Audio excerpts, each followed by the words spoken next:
All it takes nowadays to spark up an online fight is to merely have an opinion.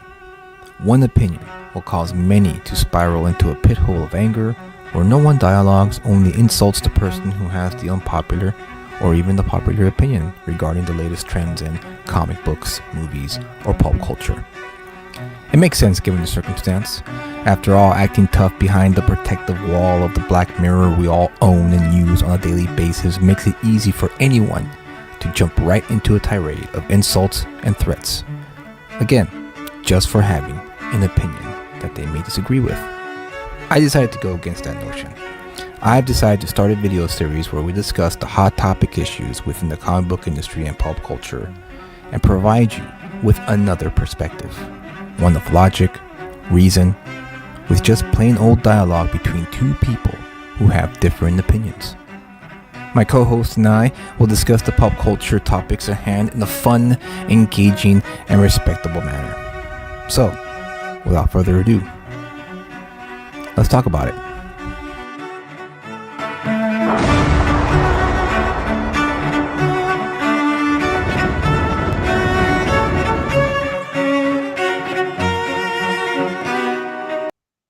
Hello. Welcome, everyone. Welcome back from the long hiatus.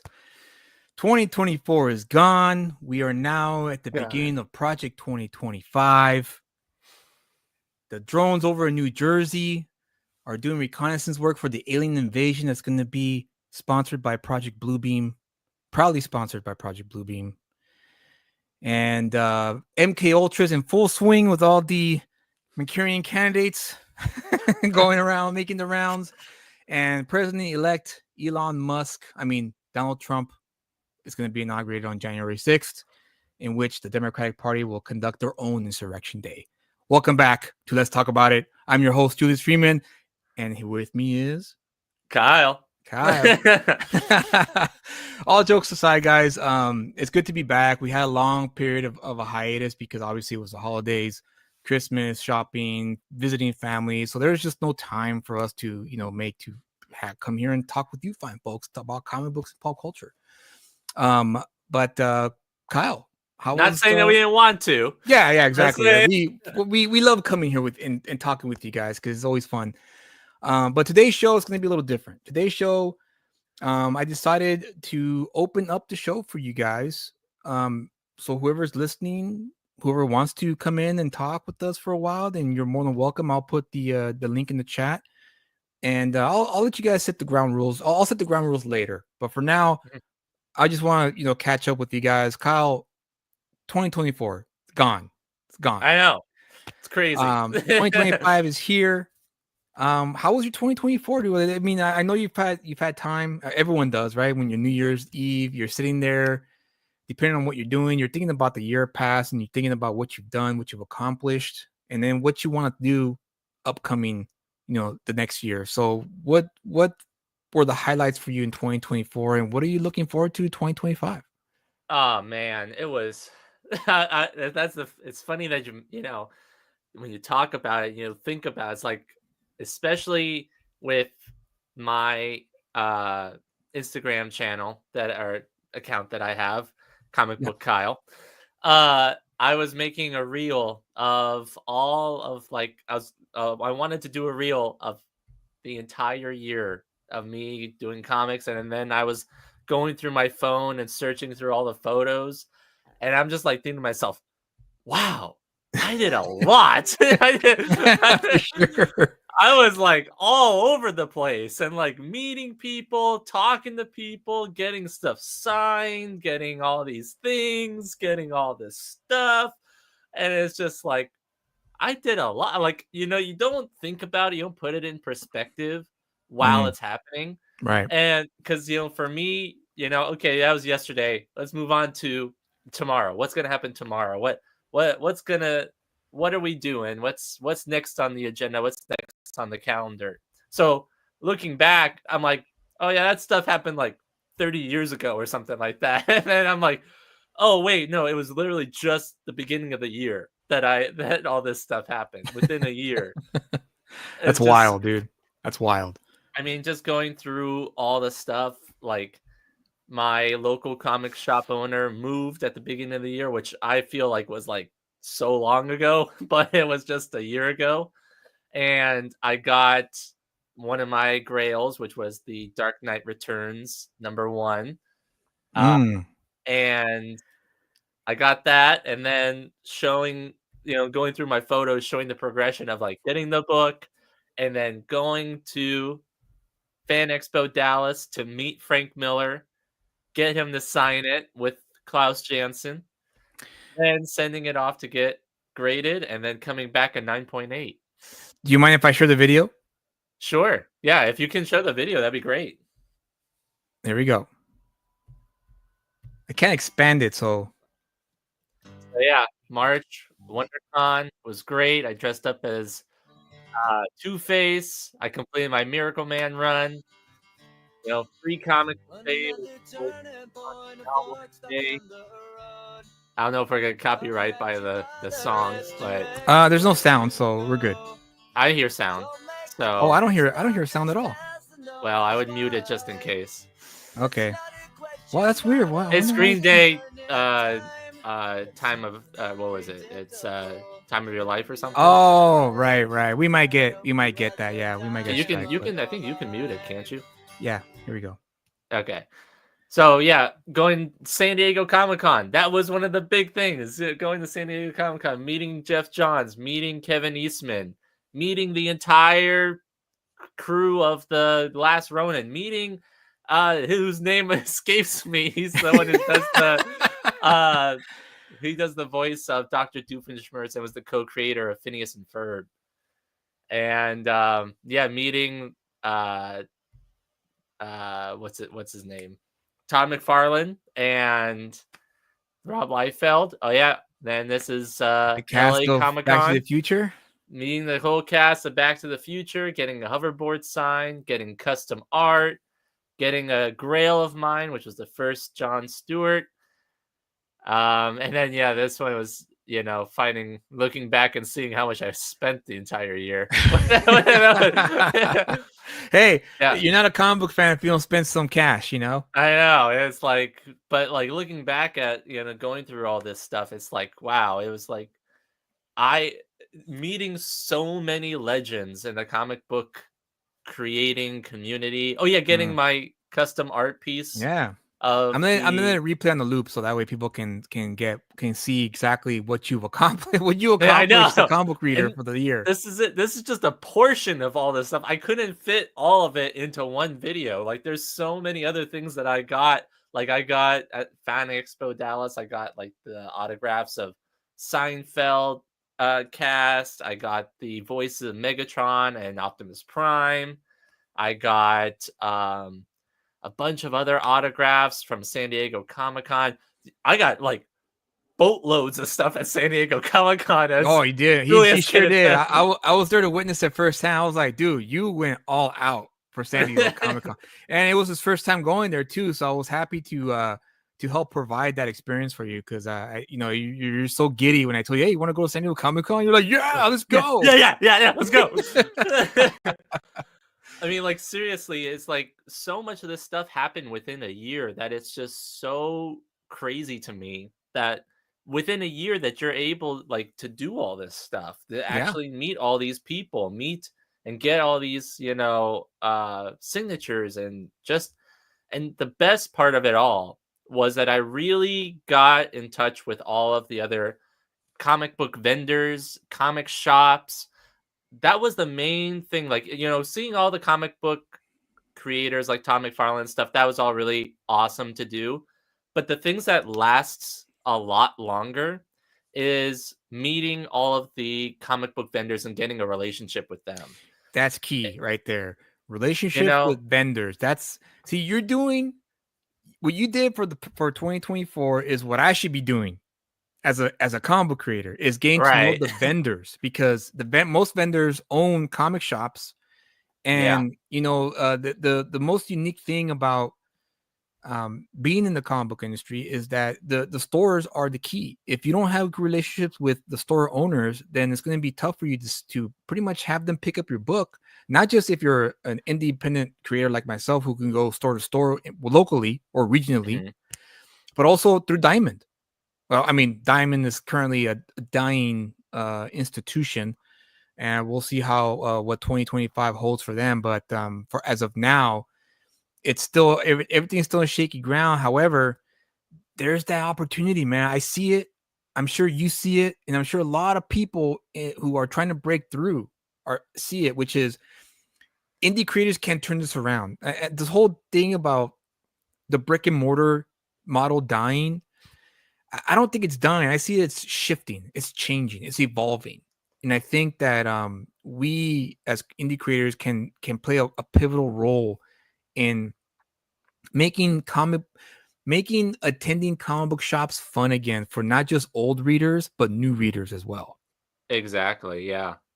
And I think that's what was so great about it was that I pretty much throughout my entire year of going to all these conventions never really had any bad encounter with a vendor, which was really something special to see because a lot of the times, you see with a lot of vendors, you hear a lot of stories. You hear about how, oh, this Yeah, vendor screwed me over. This one, right. oh, they're jerks or something like that. They don't even listen to you or anything like that.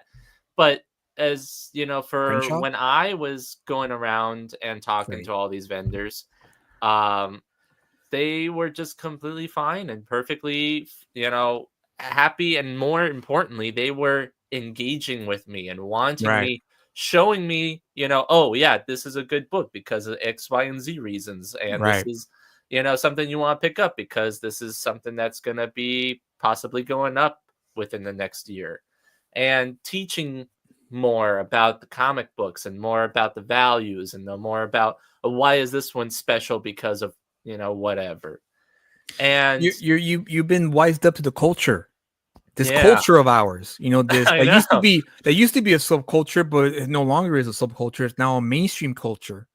However, it's all muddied up because of certain individuals that are involved in the culture who have kind of there's some parts that are still make it fun, and some parts who unfortunately don't make it fun.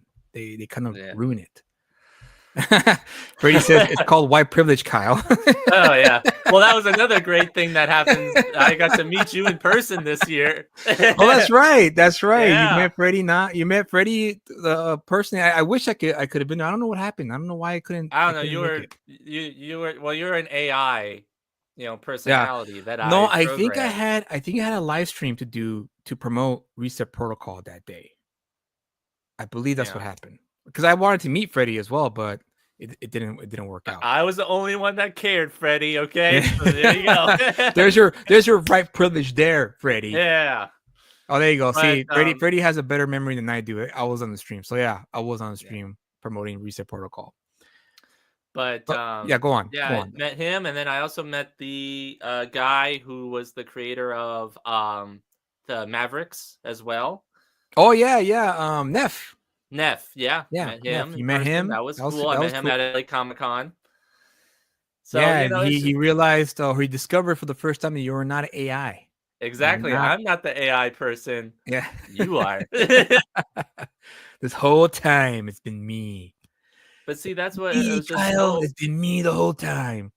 it was so much fun this year. Like my happiest moments throughout this year was literally not even like getting all the autographs, not doing all this stuff, but it was literally just chilling with all the comic book vendors and talking with Right. them and just wandering through all that stuff and just experiencing it all, which was just so much fun. And I can't wait to continue to do that this upcoming year because I'm looking forward to I'm going to be going to as many conventions as I can. And that's the best part about when you're friends with comic book vendors, they get you passes to all those spots. You can never So beat that. You can never it's beat that. always a win-win, Yeah, yeah. You It's just always a you win-win for sure. you just that you get to go and you get to meet everybody. And it's just a big, awesome community, and I want to keep on I want to keep in this. I want to keep this growing. I want to keep this moving. And that's another thing that happened this past year was my Instagram blew up. Blew Hmm. up in a sense. I was Yeah. averaging like at the beginning of the year, like around like 100 subscribers or followers on my Instagram, but I really wasn't trying anything. And it was like the last 3 months of the year. I'm like, you know what? I'm just gonna try something. I'm just gonna go and use one of the art pieces that I got, custom art pieces, which was the Venom Green Lantern mix. Use that as my profile picture, change it up, change how I post stuff, and just do a post every single day about cool comic books. And it shot up. I have like right now around 2,600 followers, which Nice. is like it's not. I mean, like not like millions or anything like that. But hey, But that's within the 3 month span, that's impressive, especially if you're just posting, pictures of covers of books that you have in your own. This is from your collection, right? yeah. It's all books from my collection. I decided to just do a post of the cover. I do a little blurb about what the book is about. I talk about who the writer and the artist is. And then I usually say whether or not you should try to seek this out and pick it up. Kind of like what we do here with the Is It Worth a Pickup? Right. Or Right. whether or not you should check it out. And I guess people like that. So because um, it was, they follow me and like my posts and stuff like that. So I'm going to keep on continuing growing that. There you go. Here's And an example. yeah, so I just thought of interesting background to do with just like the comic book ad pages and literally just posting cool covers, what I if like this one. This is storylines. cool. Yeah, I like this cover, and again, this is when what ifs meant something back then. right. I mean, what a cool what if. What if Silver Surfer had not betrayed Galactus? Hey, interesting. Yeah, it's cool. Variant covers of classic covers like the Action Comics #1, the Christmas variant covers. This one was actually pretty good. A lot of people like that one. I mean, it's Cool. cool. It's a nice homage to the famous cover of this duo of this Yeah. book. But yeah, basically, I just wanted to just see if this is something that would actually work out. This is when the Superman trailer dropped, and so I did post on that. More, just cool what ifs. Pretty much, and I found out after posting for like 3 months what people tend to like, and it's usually Wolverine, Marvel, um, anything that has to do with like the crossover stuff, so like the Batman, Daredevil, or like the Marvel DC type stuff, and then just iconic covers, and then specifically also always Todd McFarlane. I Anything mean, Todd come on, McFarlane, and come on. especially Spider-Man, 100% always gets the most likes and comments and reactions. So it's like Spider-Man, Todd McFarlane is never going to lose popularity.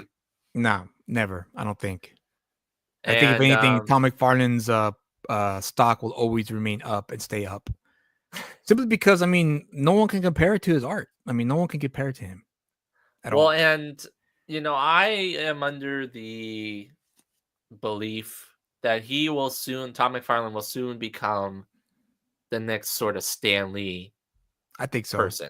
You Yeah. know, Freddie let's says see. Kyle has that many followers because his username used to be OnlyFans, and I told him, you know what that means, right? And he said, "Yeah, we're all OnlyFans." Exactly. I still don't get what you're saying. We're only fans of comics. I mean, come on.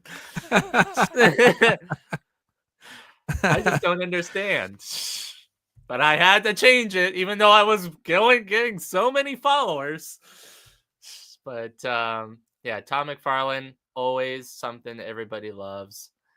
And so I wanted to also get and try this out because Antoine, eventually welcome.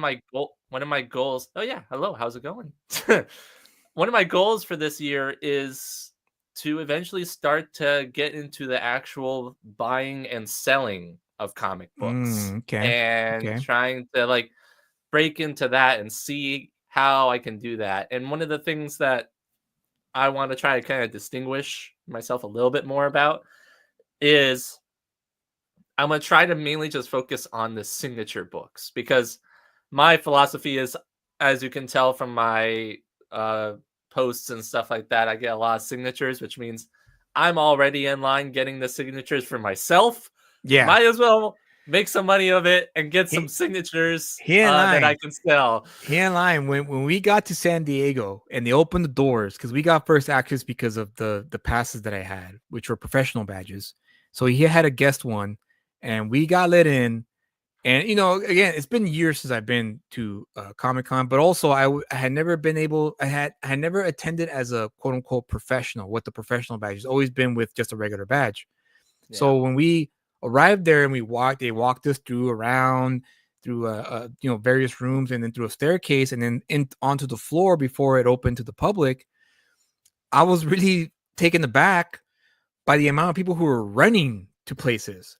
And this confused me. I was like, "What? Why is everyone running? I don't Yeah. understand. What's the big what's happening here? Am I And missing something?" all the employees were like, "No running, Yeah, no yeah. running." All the volunteers and employees were like, "No running, please stop running."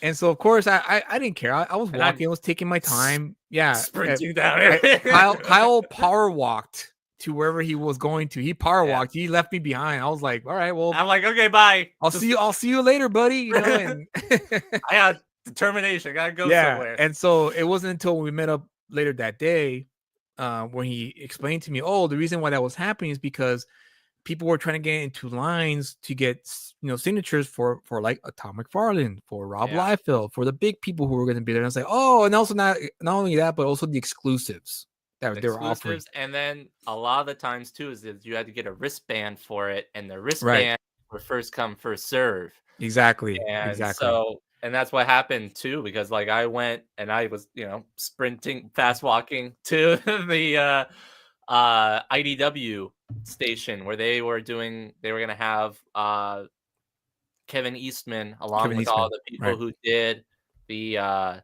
the Last Ronin book.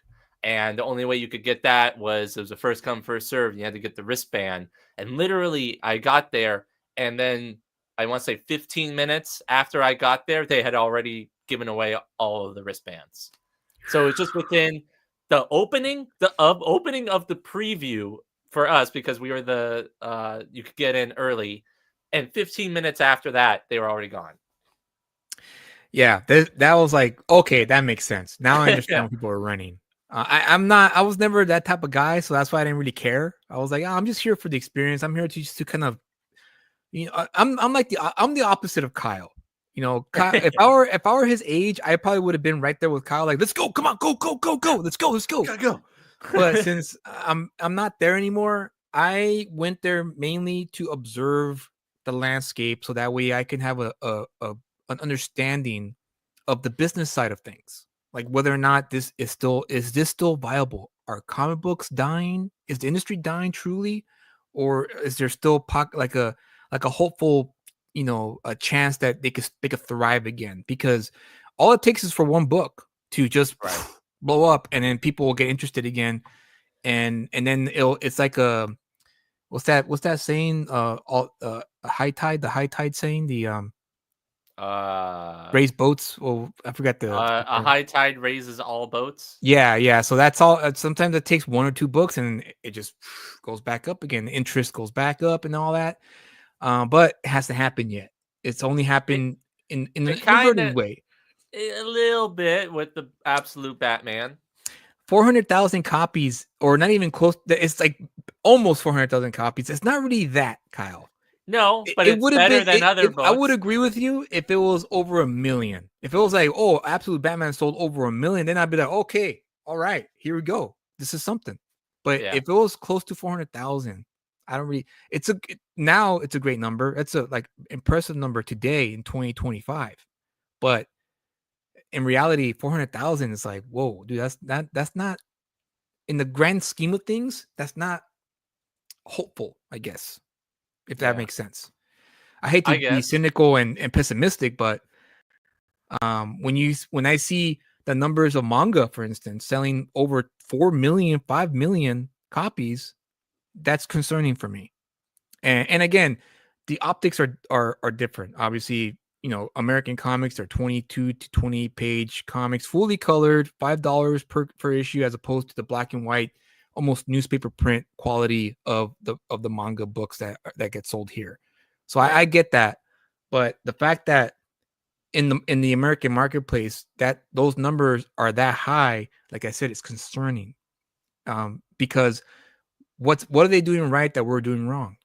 And it's pretty obvious at this point. But I don't want to derail the conversation here, because but go on. Will you finish your thought about the 2025? What you hope to do and accomplish? Yeah, going back to that, what we were talking about is, like we were saying, all the signatures. I'm already standing in line to are you zooming in to see?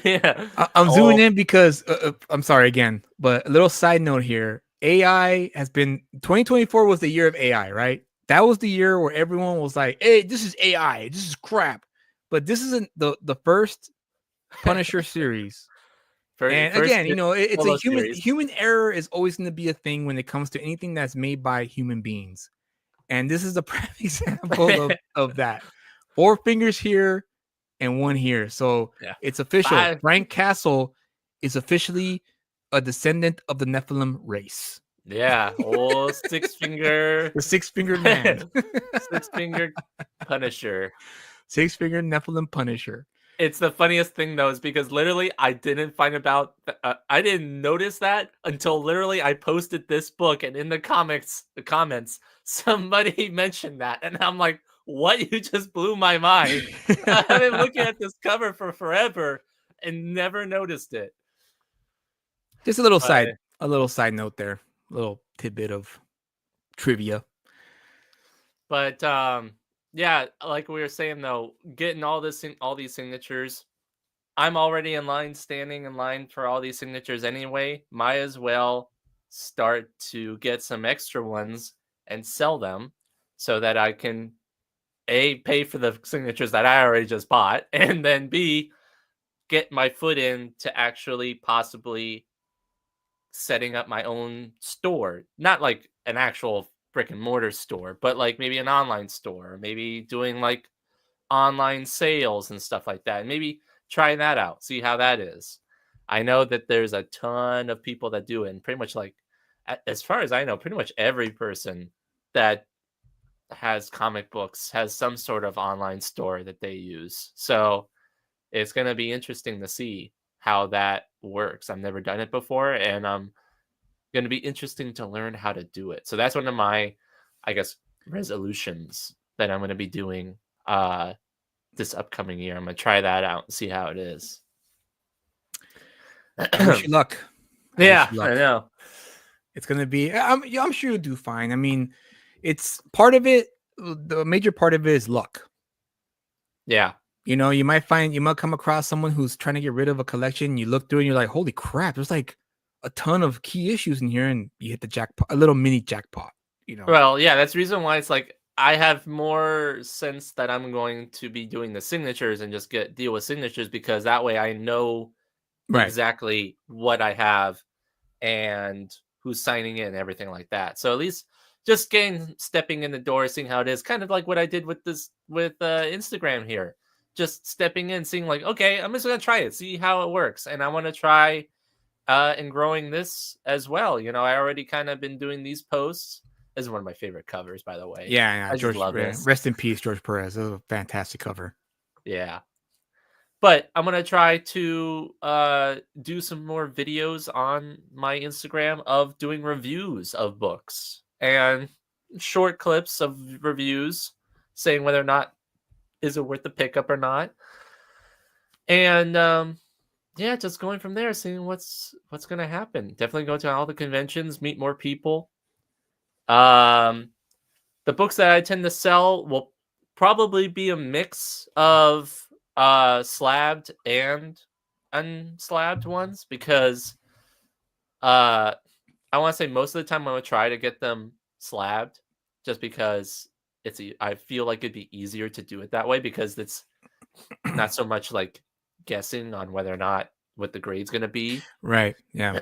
And plus, if they're going to be signatures, you kind of want them to, so that way they have the label. Although all the companies, I think, they have some sort of verification for authenticating signatures. So I could send them in after the fact. But a lot of the times I'm pretty lucky anyway with getting signatures, as you can attest. Yeah. I mean, Yeah. specifically He with San does. Diego I mean, Comic-Con. the famous story is that in San Diego, in between what his schedule, because he had a schedule. Yeah. I was more of a loosey goosey, like I'm just gonna go over here, see where that takes me. I'm gonna go over there and see where that takes me. But he was more like, I'm gonna go 7 here, o'clock go here, go 8 there, o'clock go here. there. Yeah. And in between the I guess the panels he wanted to attend and also the signings that he wanted to attend, he was walking down the hall. And as he was walking down the hall, he was by himself. It wasn't maybe him and a few other people just hanging around in one of the hallways. And a side door opens because a lot of creators go through side doors, not through the front or the back like the attendees do. And out comes this tall dude. He looks over and it's Todd McFarlane. Yeah. Todd mother effing McFarlane. And he was with his handler. She was leading him to his next, I guess, signing or panel, whatever it was he was doing.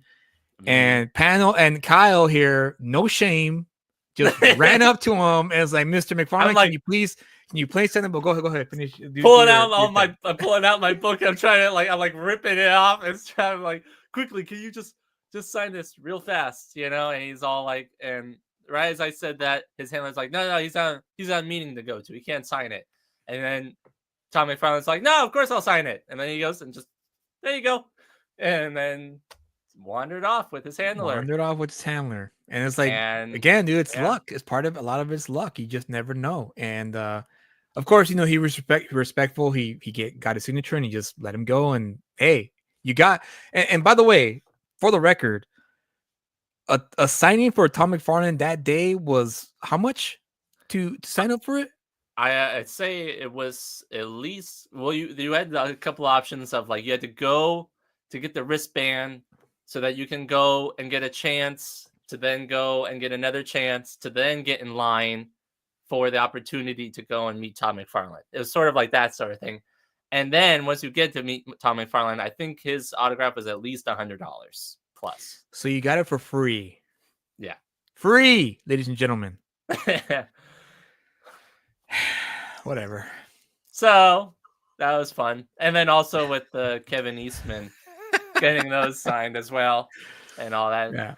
So that's what I'm saying. Is like, I'm already in line and I'm already getting all these things and I'm pretty lucky with doing that. So might as well get some other books along the way and just start selling them, all the signed books that I get.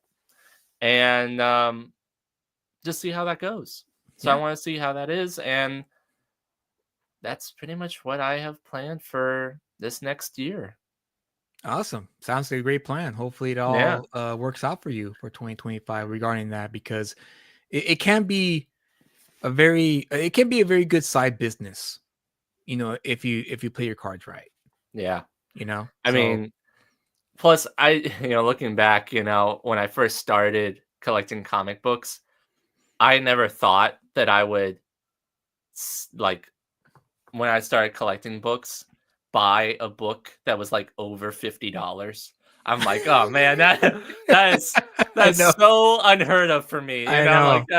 Spend that much money on a single book. Like, I'll buy a bunch of books and they'll add up, like $1 bin books. I'll buy $50 bin books and buy all those, or maybe like $5 or $6 $10 books. So like, okay, I can justify that. But then like buying a $50 book, I'm like, oh man. And then like halfway through the year, I'm buying $50, $75 books, and I'm like thinking to myself, man, I'm getting a little over my head here. Then we cut to the end of the year, and I'm like shelling out $100. That's what happens, man. It sucks you in, dude, and the more you are into the culture and the industry, and the more knowledgeable you get when regarding to key issues, or not only big key issues, but also like maybe books that are revered by a lot of old readers and Yeah. vendors who wise you up.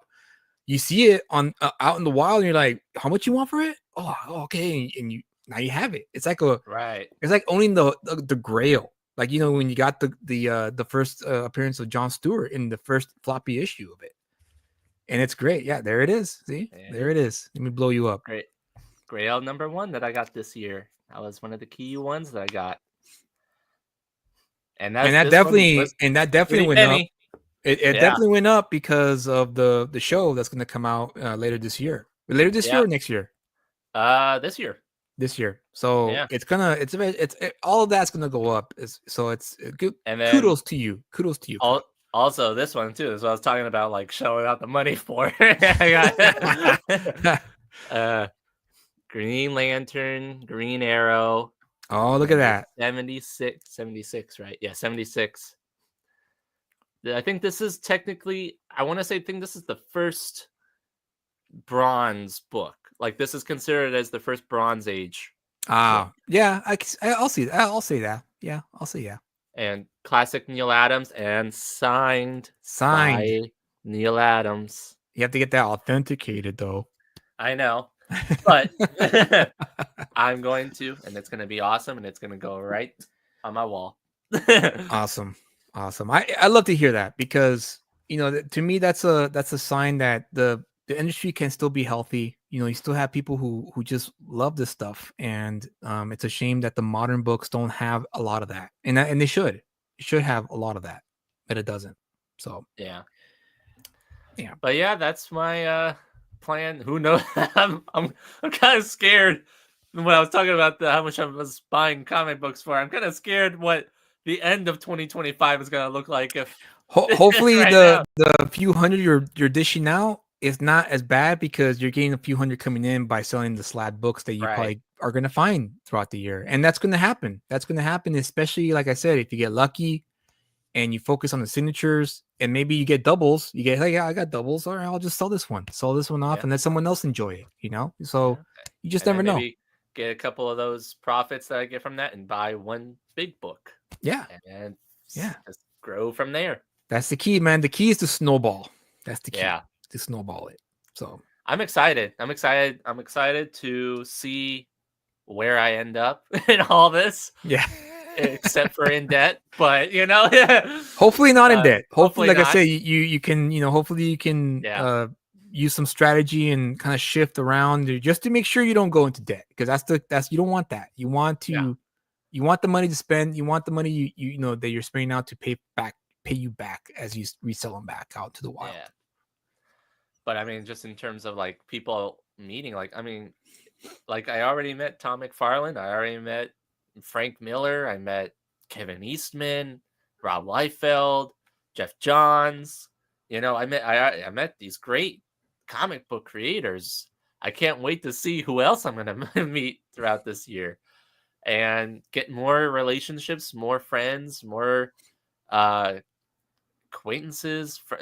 Just I'm looking forward to it. So yeah, awesome, fun, awesome. What about you? What type of how was your 2024 and your plans, and what do you hope to accomplish, and what are you looking forward to the most?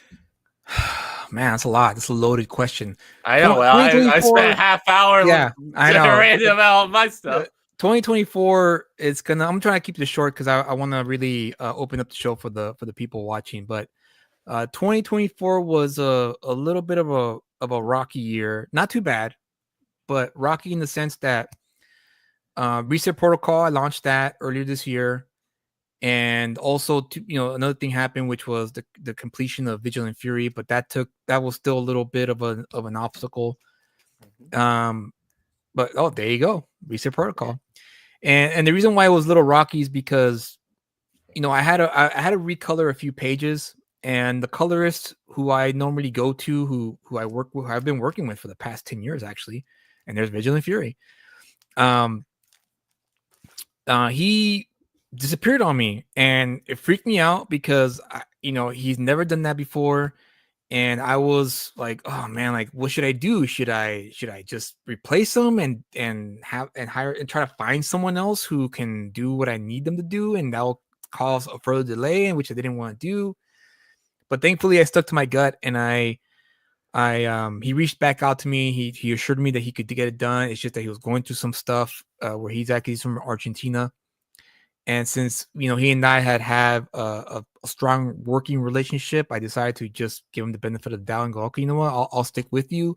I'll just have to wait. But I just know I got people waiting for this book, and I was supposed to fulfill this month, and now I have to tell them that there's a delay.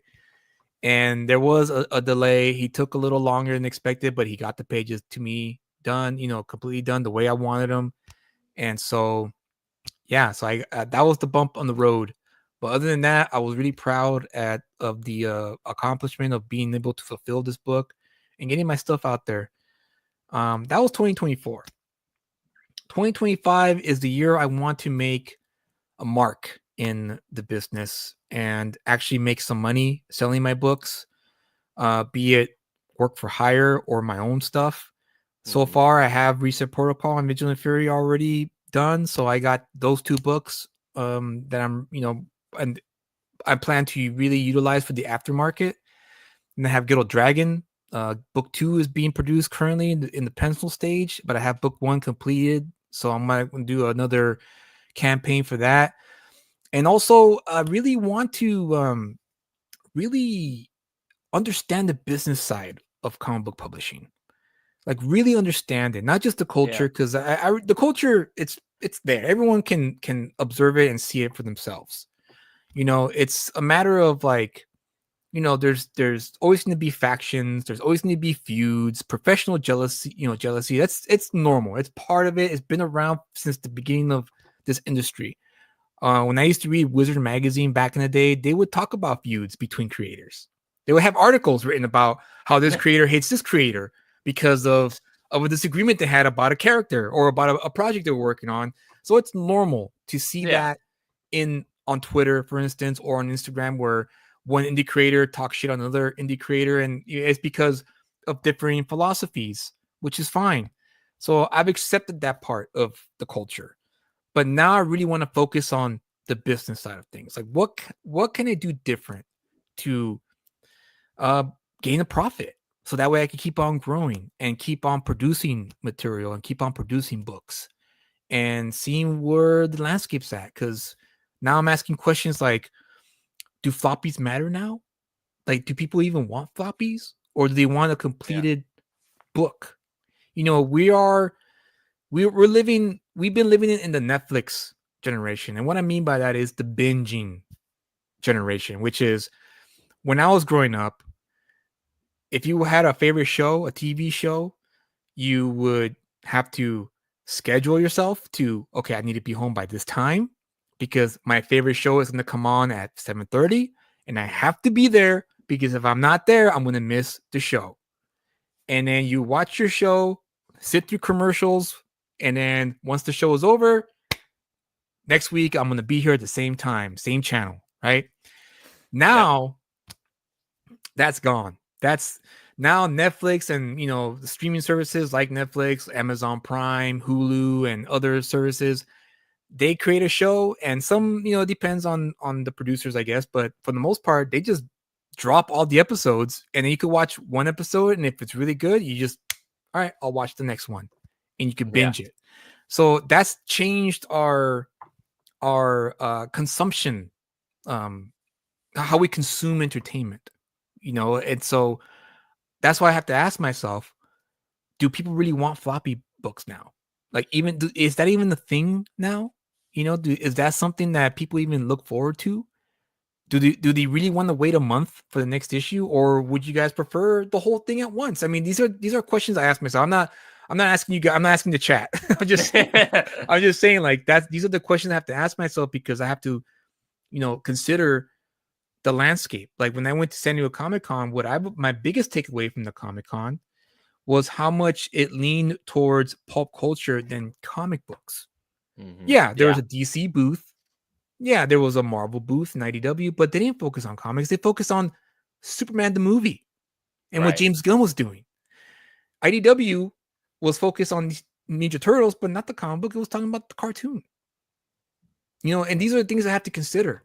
And the Artist Alley, Deadpool Wolverine, exactly. Action figures, merchandise, that kind of stuff was heavily focused on when I went to San Diego.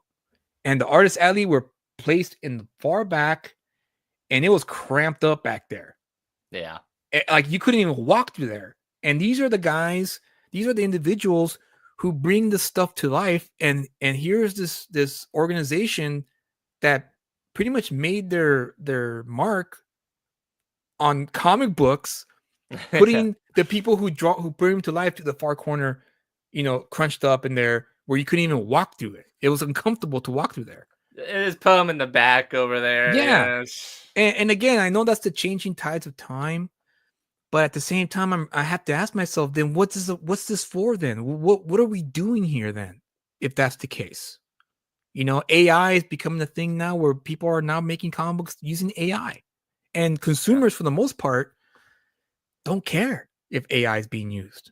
If the story is good and if they enjoy it, they're going to buy it. So long as they don't have 6 fingers. Yeah. Or so long as that. So my goal for 2025 is to really push myself to get to the level of Eric July.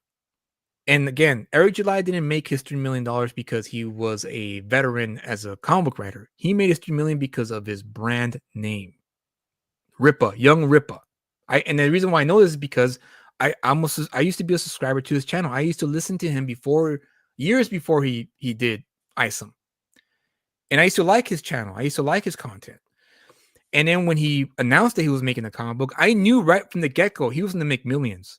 Because I saw his subscription. I saw the numbers of people who subscribed to his channel. And I told myself, if at least half of these people back his book, he's going to make over $1 million easy. And sure enough, he did. So that's the fine line that I think a lot of indie creators like myself who can't draw say their life. I can only put out, meaning I have to write a script and I have to hire the artist to draw my script. I have to hire the inker to ink the pages of the penciler and so on and so forth.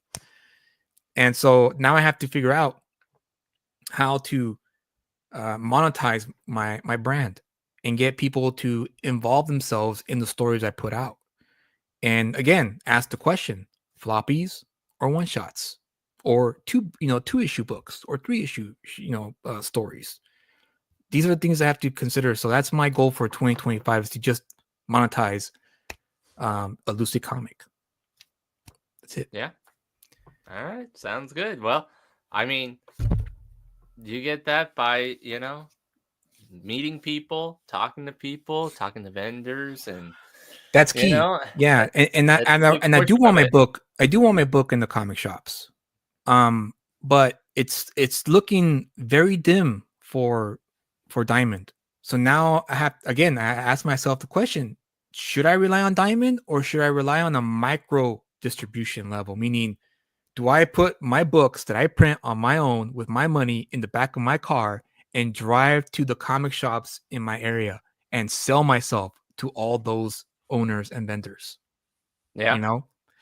Because I think that's where it might lead to if Diamond shuts down, because only Lunar is left. So maybe Lunar might take over the reins, but when everything's up in the air, you really don't want to risk. You don't want to put that up for a risk, especially if you rely on Diamond. So there's all these questions I'm asking myself, and of course, utilizing social media more, doing this more, live streaming with you guys, and also making more videos talking about comic books and showing you guys that even though I may have not been published by Image Comics or Dark Horse, I can still write a good fucking comic book. Excuse my language. I'm confident enough in my ability and skills to write a good story and components, or maybe not a great story like an Alan Moore, but at least can sit down and plot out a story and see if it works or if it doesn't work, because I don't know if it's going to work until you guys tell me it's working or not. It's up to you, the reader. That's why whenever I see these creators get mad, whenever readers say, "Yeah, I read that and it wasn't very good," and they get mad, it's like, well, dude, that's the whole point of the business. How else are you gonna know that you're any Right. good if you don't hear the feedback from the readers? And that's why I wanna change that and showcase that I don't have a thin skin. I don't have thin skin. I have thick skin. I can take the heat. So hopefully I can Well, prove all that in 2025. and that's the reason why we sort of did this channel and we do Is It Worth the Mhm. Pickup, so that we can give those critiques, but in a positive and in constructive manner. Yeah, exactly. Because we want comic books to continue. We want them to get better. We don't want to demolish it just to demolish it. That's why we love this stuff. I love it. I love going to all the conventions and stuff like Yeah. that.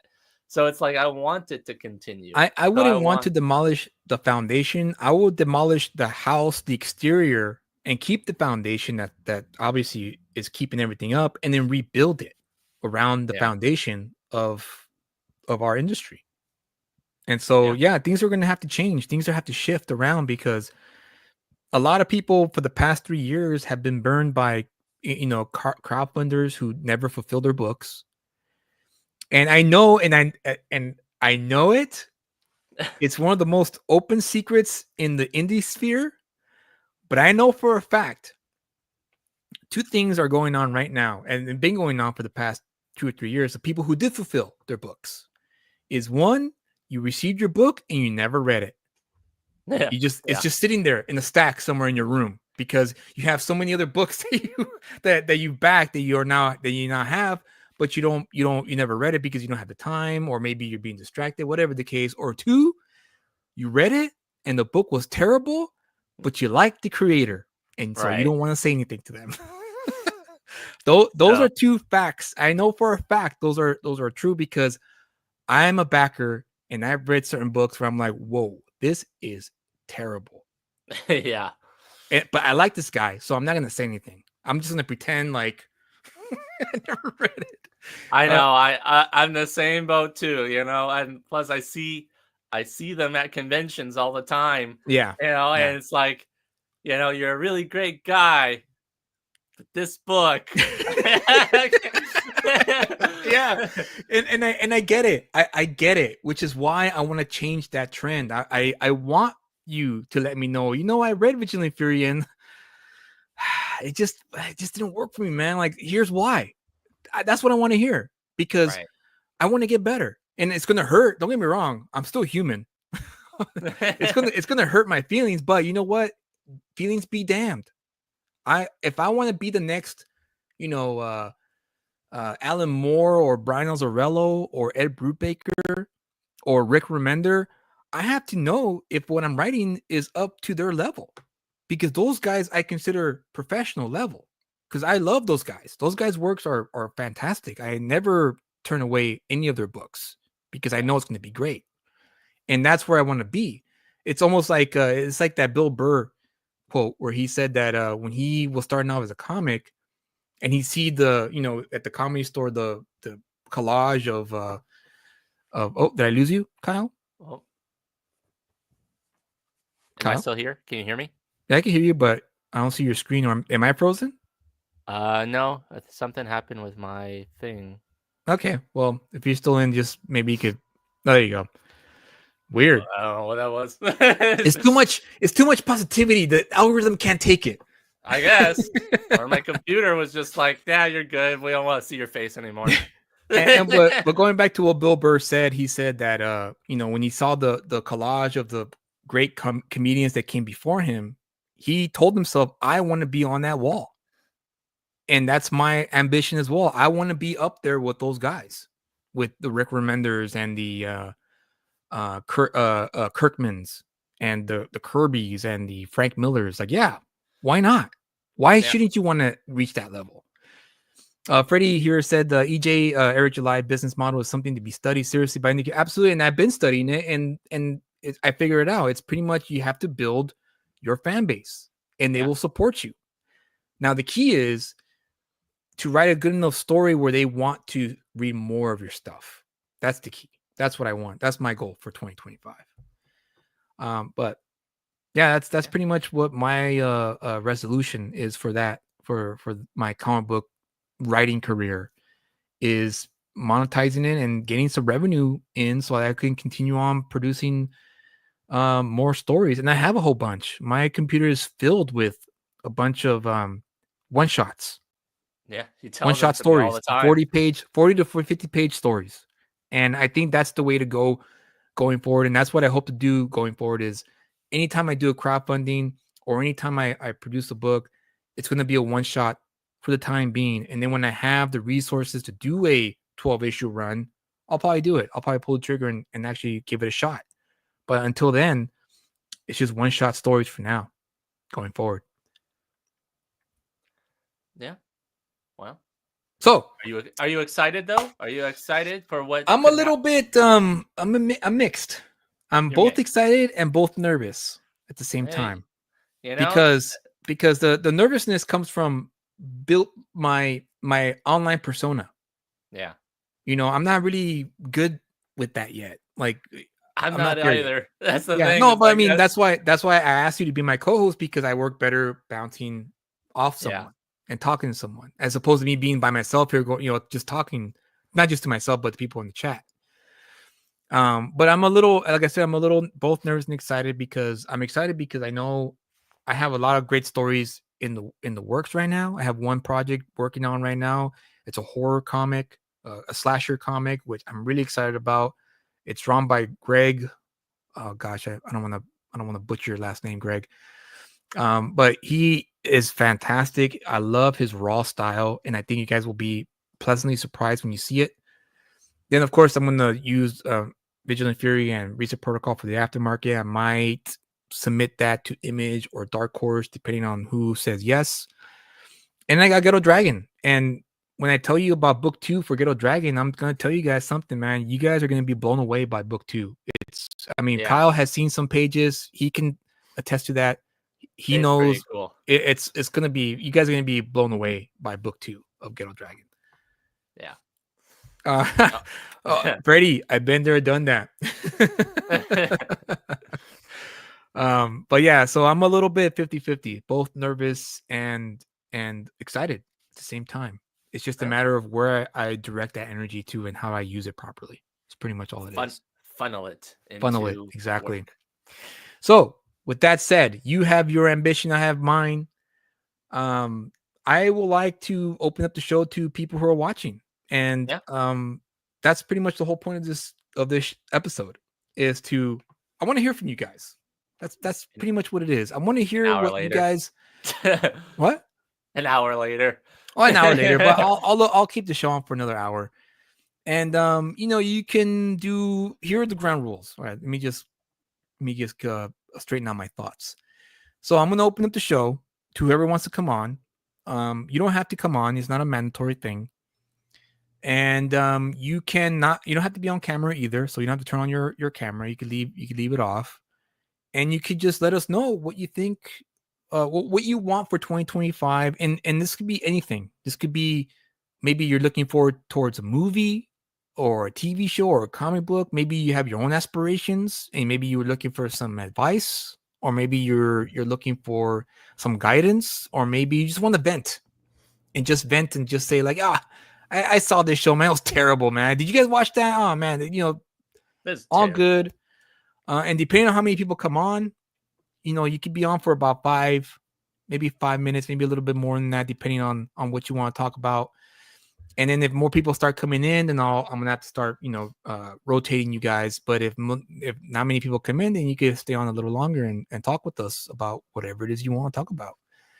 The only thing that I ask is that you be respectful in terms of who you talk about. This is not a hate stream. So if you have a problem with, like, say an EBS or anybody who's a bigger name than us, I don't want to deal with that. I just, like, if you say it, fine. I'm not gonna kick you out, or hey, don't do that, like a father to a kid. It's just more like, hey, let's just change the subject or whatever. But that's pretty much the only rule I have. Everything else is fair game. You can talk about whatever you want. And yeah, I want to hear from you because next week is the day, it's the week where the show is going to be open. If for those who backed Ghetto, Ghetto Dragon, Vigilant Fury, Yeah. and Research Protocol, and you guys can let me know what you really think about those books and really hammer it home. Either you could tell me it sucked, but you have to explain why it sucked. You can't just tell me it sucked. Was bad. And you had to break down why it didn't work for you. Was it because of the pacing? Was it because of the character development or the arc? Or was the dialogue choppy? Or was the dialogue too fast, too slow, or whatever? Overwritten, underwritten? You gotta let me know these things because that's again, how will I learn to be better? It was bad.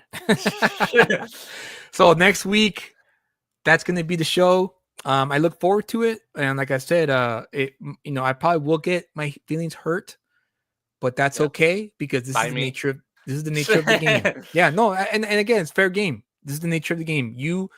I produce something, I put it out into the world, it no longer belongs to me because it only belonged to me when I was working on it on my computer, away from prying eyes. The moment I produce it and I put it out, it's gone. It's out of my hands. I can't do anything about it anymore.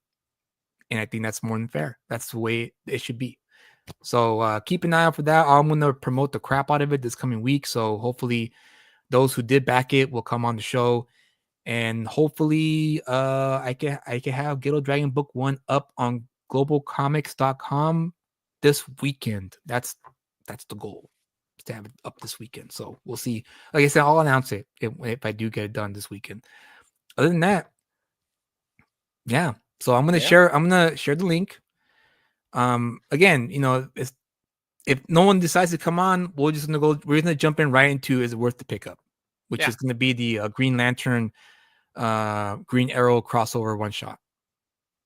Yeah, sure. Just tell them what it is. Not, any build up or anything like that. Cool, whatever. It's not your. What was that? Anyway. Was it supposed to be a surprise? No, it's my segment, but yeah, you just decided to do it, so it's. I'm sorry, whatever. Man. I'm sorry, dude.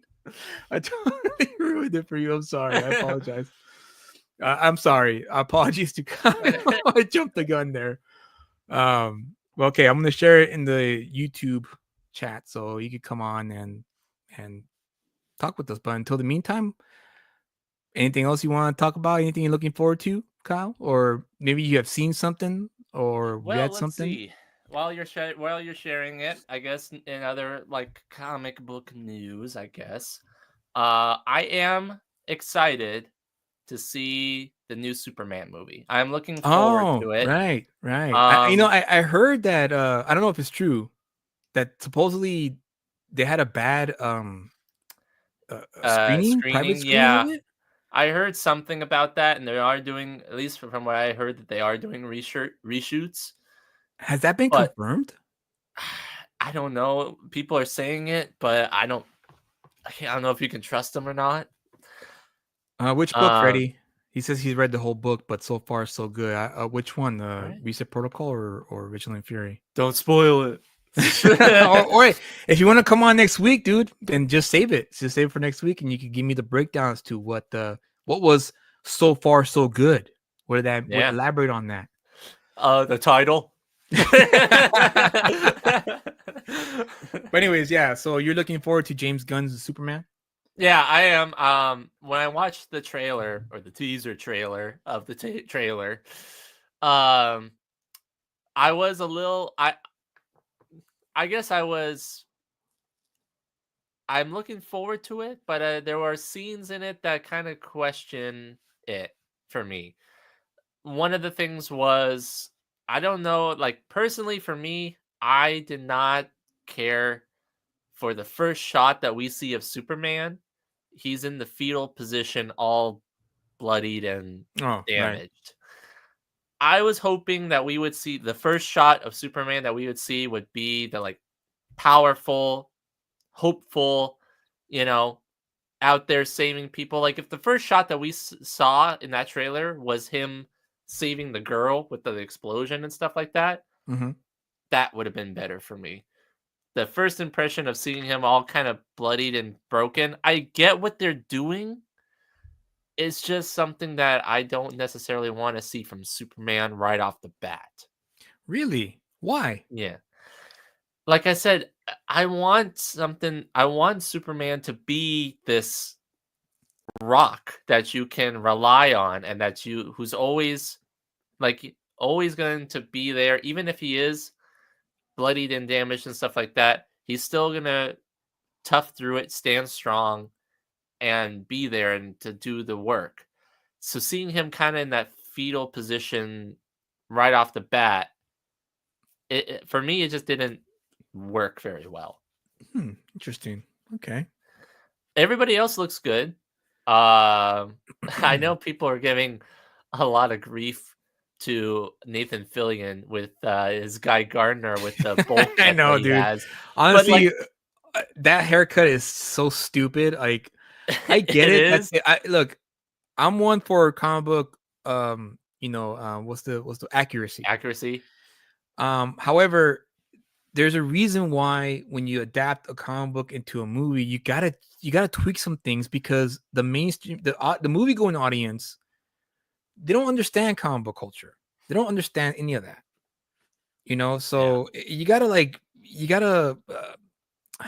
the word I'm looking for? Like, not humanize tailor it, but yeah, tailor. Like maybe find a different douchebag haircut, that can fit the character. But that thing again, is, it does fit the character. Guy Gardner is supposed to be this wisecracking, arrogant. No. I did like Nathan Fillion's like facial expression because that was a callback to Kevin Maguire's art. Yeah, which is what he made. He made Guy Gardner famous with those crazy facial expressions, what Kevin Maguire was famous for. Yeah, so I like that. That was cool.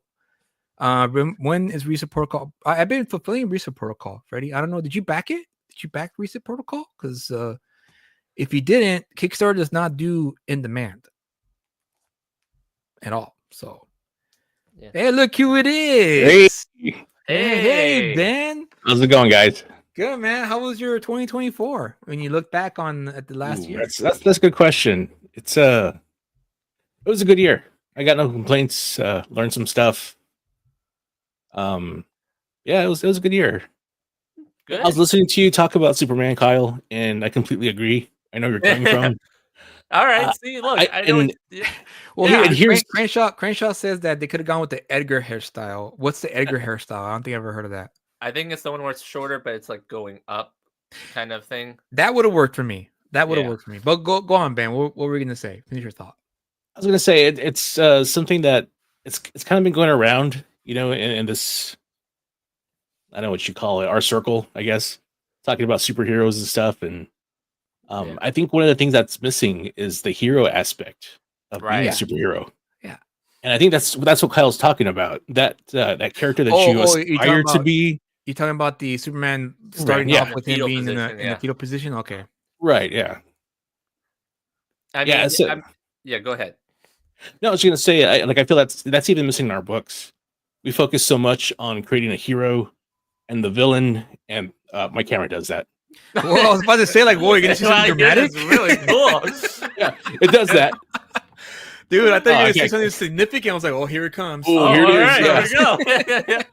You're going to make this profound speech. Yeah. It's like, we got to get real close. Intensifies. You got that Sergio Leone, close up going on. Yeah, no, it's that camera that follows you wherever you go and stuff. Whoa, that's pretty cool, dude. Yeah. But I can see how it can be annoying, though. Yeah, it gets a little crazy. I try to turn that thing off, and I forgot to turn it off before coming on. I was gonna say that's what's missing in comic books, just that hero aspect, that character that you aspire to be like, that you aspire to be and model yourself after. And that's what we all had when we were kids, looking up to these superheroes and stuff. I agree with that. It's just when it comes to Hollywood movies, I always like to give the creator who has the reins the benefit of the doubt. I not the benefit of the doubt, more like I want to see what he does with it. I want to see what their interpretation is with this character. So when, for instance, when Christopher Nolan got a hold of Batman, I already knew of his work because I loved Memento and I loved Insomnia. Yeah. And so I was like, wow, what's this guy going to do with Batman? This is going to be interesting what he does with Batman, because his movies are so methodical and very, symmetrical. And now I'm curious what he's going to do with it. And it was, I know it's up for debate. Happy Harry Hard on Ray Ramos. Shout out to Ray Ramos from 656 Comics. He hates Christopher Nolan because of his interpretation of Batman. So, but I understand where he's coming from though at the same time. But for me, I loved it. And when as much as I didn't like Zack Snyder's interpretation of Batman, I still got where he was coming from. It was like, look, here's my Batman. Here's what I would do with Batman.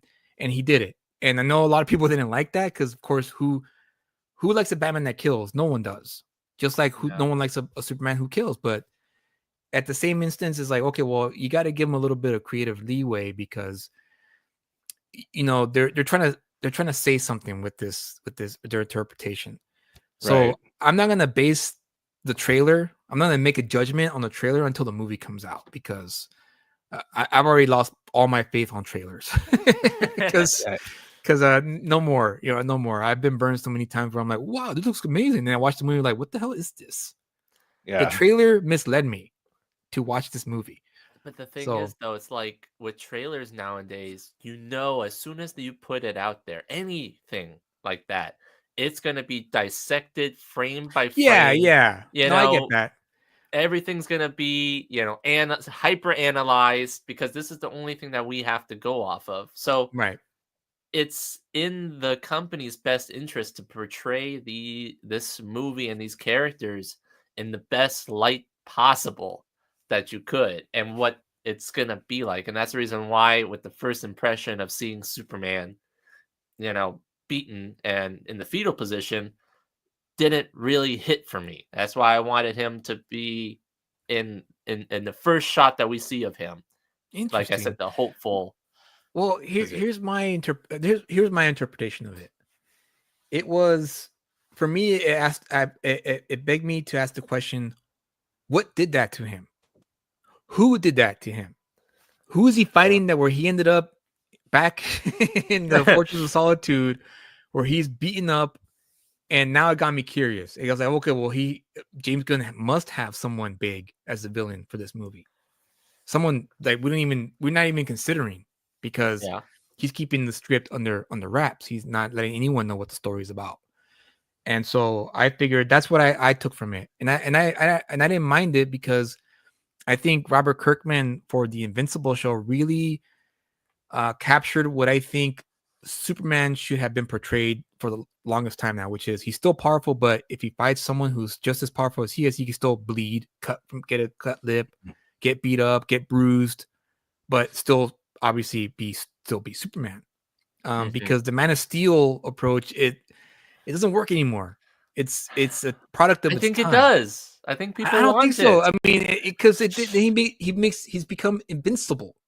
Like for instance, Justice League, the Zack Snyder cut. I dug it, because Steppenwolf was such a rad design, and I don't know how people felt about Steppenwolf, but I freaking loved that design of Steppenwolf from Zack Snyder, and so they built him up to be this badass. And then once he fights Superman, he just completely switched around with him. Yeah. And I was kind of hoping for a little fight here, like a little bit of a, he punches Superman counters back. He throws Superman to the wall. Yeah. I was expecting that, but all we got was a straight up Golden Age Superman, which again I don't mind, but at the same time I was like, well, I kind of wanted to see a fight here. Why can't you just give us a little fight?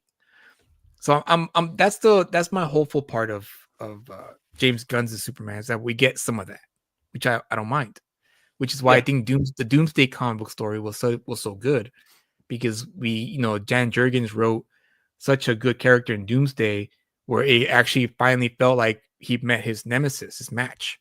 Right. He could actually lose. Exactly, and it worked. Yeah. It worked, So, and now Doomsday is a staple in the Superman lore, which is great. Mm-hmm. I'm glad that worked out that way. But since you're on here, Ben, I wanted to ask you, what are your goals for 2025? What is it that you want to accomplish in this coming year? Yeah, so I'm gonna do things opposite to what you're doing. Like you went from floppies to one shots, and I'm going reverse because I did anthologies before. I did 2 anthologies, and so this year I'm gonna do my plans to put out a floppy. So see how that goes. Are you gonna do like a maxi series or like a what do you plan on doing for the floppies? Yeah, I'm gonna do a 3-issue series, and it's gonna be based on Cephas, the story that you guys reviewed. Yeah. Oh, I'm gonna go ahead and extend it out and do like a 3-issue miniseries. Nice. Is that in production currently, or are you still? Yeah. Mario's already drawing it, so yeah. Awesome. This is the same artist that drew the one we reviewed, right? Right. Yeah. Oh, nice. Is this going to be a self-published, self-distributed, or are you gonna try to submit it to publishers? It'll be self-published. I might reach out to some publishers once it's all done, once like the whole series is complete, and pitch it. But we'll see. We'll see when that time comes. So I take it you're gonna use Global Comics to sell that there. Yeah. Well, it's already on Global Comics. The first 14 pages. Well, I'm talking about the 3 issues when you complete it. Yeah. I'll put it on Global Comics. Yeah. Is there anything else you're gonna do with it other than the publisher? You're gonna self-distribute as well, but in the beginning, or what's the goal here that you want to? Yeah, I guess I guess that's the question. My question to you is, what do you plan on accomplishing with the 3 issues? Like, what do you hope for with these 3 issues? I do want to move it to Amazon. I'm going to test out Amazon to see how that does. Okay, all right. Oh, and that way, I'm talking to Fabrizio Ayala, the guy who does Hoover. Hoover, yeah, H. Yeah. Hoover. Yeah. I gotta watch those hand signals, man. I freaks out. I really listen into the book, He's like, what? He's like, we're moving, boss. We're moving. Yeah. H. Hoover. He's doing it mostly to reach like the sales that are out of the country and stuff. And I thought that's a really great idea. Sell out of the country because it's direct shipping. You don't have to touch it. It's a print on demand, right? System? Yeah, it's print on demand. Exactly. Wow. Okay. Yeah. So I thought that was a really good idea. So that's what I plan to do. Well, for Amazon, are you gonna do like the floppy issues, or are you gonna do the whole complete book and do the print on demand? That's a good question. I might do both. I might like as I'm completing the floppies, put them out. And then once all 3 are complete, then you do all 3. Yeah, right. Do the trade and maybe do some extras in the back. Nice. Comic book size, or you're gonna cut it down to like the comic book size. Okay, nice, dude. Yeah. Nice. How is that? Obviously, maybe you don't want to give out too much information, but how is that? It has Fabrizio told you that it's been working out for him since he's been doing this through Amazon, or he just started like I want to say like a couple of months ago. He said he's had a couple of sales so far, but we haven't talked in a little bit. So okay. Yeah, because Anthony and I were talking about what we're gonna do in the aftermarket for Vigilant Fury, and that was an option. Like we could do Amazon and like do it there, and have a storefront there, and do the imprint on demand thing. I just don't know how much Amazon takes for that service, right? And honestly, like, what does it matter how much they take, because you don't have to touch it, you don't have to worry about it. It's out there, right. It's doing its thing. That's true, but I mean, obviously you're gonna do a proof copy so that you can get a copy yourself and see what the quality of paper is and the print quality as well. Because that sounds great, but you don't know what the purchaser is getting on the other end. Fabrizio got some comp copies, like he got some in to test them out to sample them. So, okay, and he said they came out pretty good. Yeah, and he got to work with them, like choose the paper they're using and that type of thing. Nice. Yeah. Okay, so they work with you then directly. Yeah. So it's not like a big box approach. No. Oh, nice. Okay, that's good. I'm gonna definitely consider that. I'm gonna next time I talk to Anthony, we'll have to look into that deeper and see if we can utilize that service. Yeah, definitely. Like I said, it's not something you got to handle yourself. It's something that someone else is doing. And it's just another avenue stream, I guess, to make money, on the side. Well, yeah, of course. Even if it's just like once a month or something, it doesn't matter. You said it's you say it's and they obviously ship it directly from their warehouse to the purchaser. Yeah. And this is global, like this is like worldwide. I'm pretty sure it's wherever Amazon stuff is sold. So I'm pretty sure you have that whole European market there, man. Right? Yeah. Which is rad. You could even translate the book and sell it, and Yeah, right. That's the toughest part for me, because that's that costs some moolah to do that. Right. Yeah. Because I would love to sell some of my books in Mexico too. But yeah, to be in the UK market would be pretty damn rad. Yeah, it would be. Books. Yeah. Anything else you want to accomplish in 2025? Or is that it? Any books that you're specifically collecting that you would like to get? Books I'm collecting. I've been reading a lot of Mark Millar, honestly, right now. Which ones? I picked up the collected edition of Nightclub, the first volume. Oh, right. Yeah. From how's that, by the way? It's an awesome book. I loved it. So far, honestly, I think it's my favorite Mark Millar book. Really? Oh, okay. Yeah, for me personally. Okay. And I started picking up the new series, volume 2, that he's releasing right now. Single issues. So I've got 1 through 4. I haven't broken into those yet. I just finished reading the first volume, so I'll start checking those out. I bought the absolute, not the absolute, but the Crow collection. That's a hardback. It just came out I think it came out a few months ago or something like that. And I had never read the James O'Barr Crow story.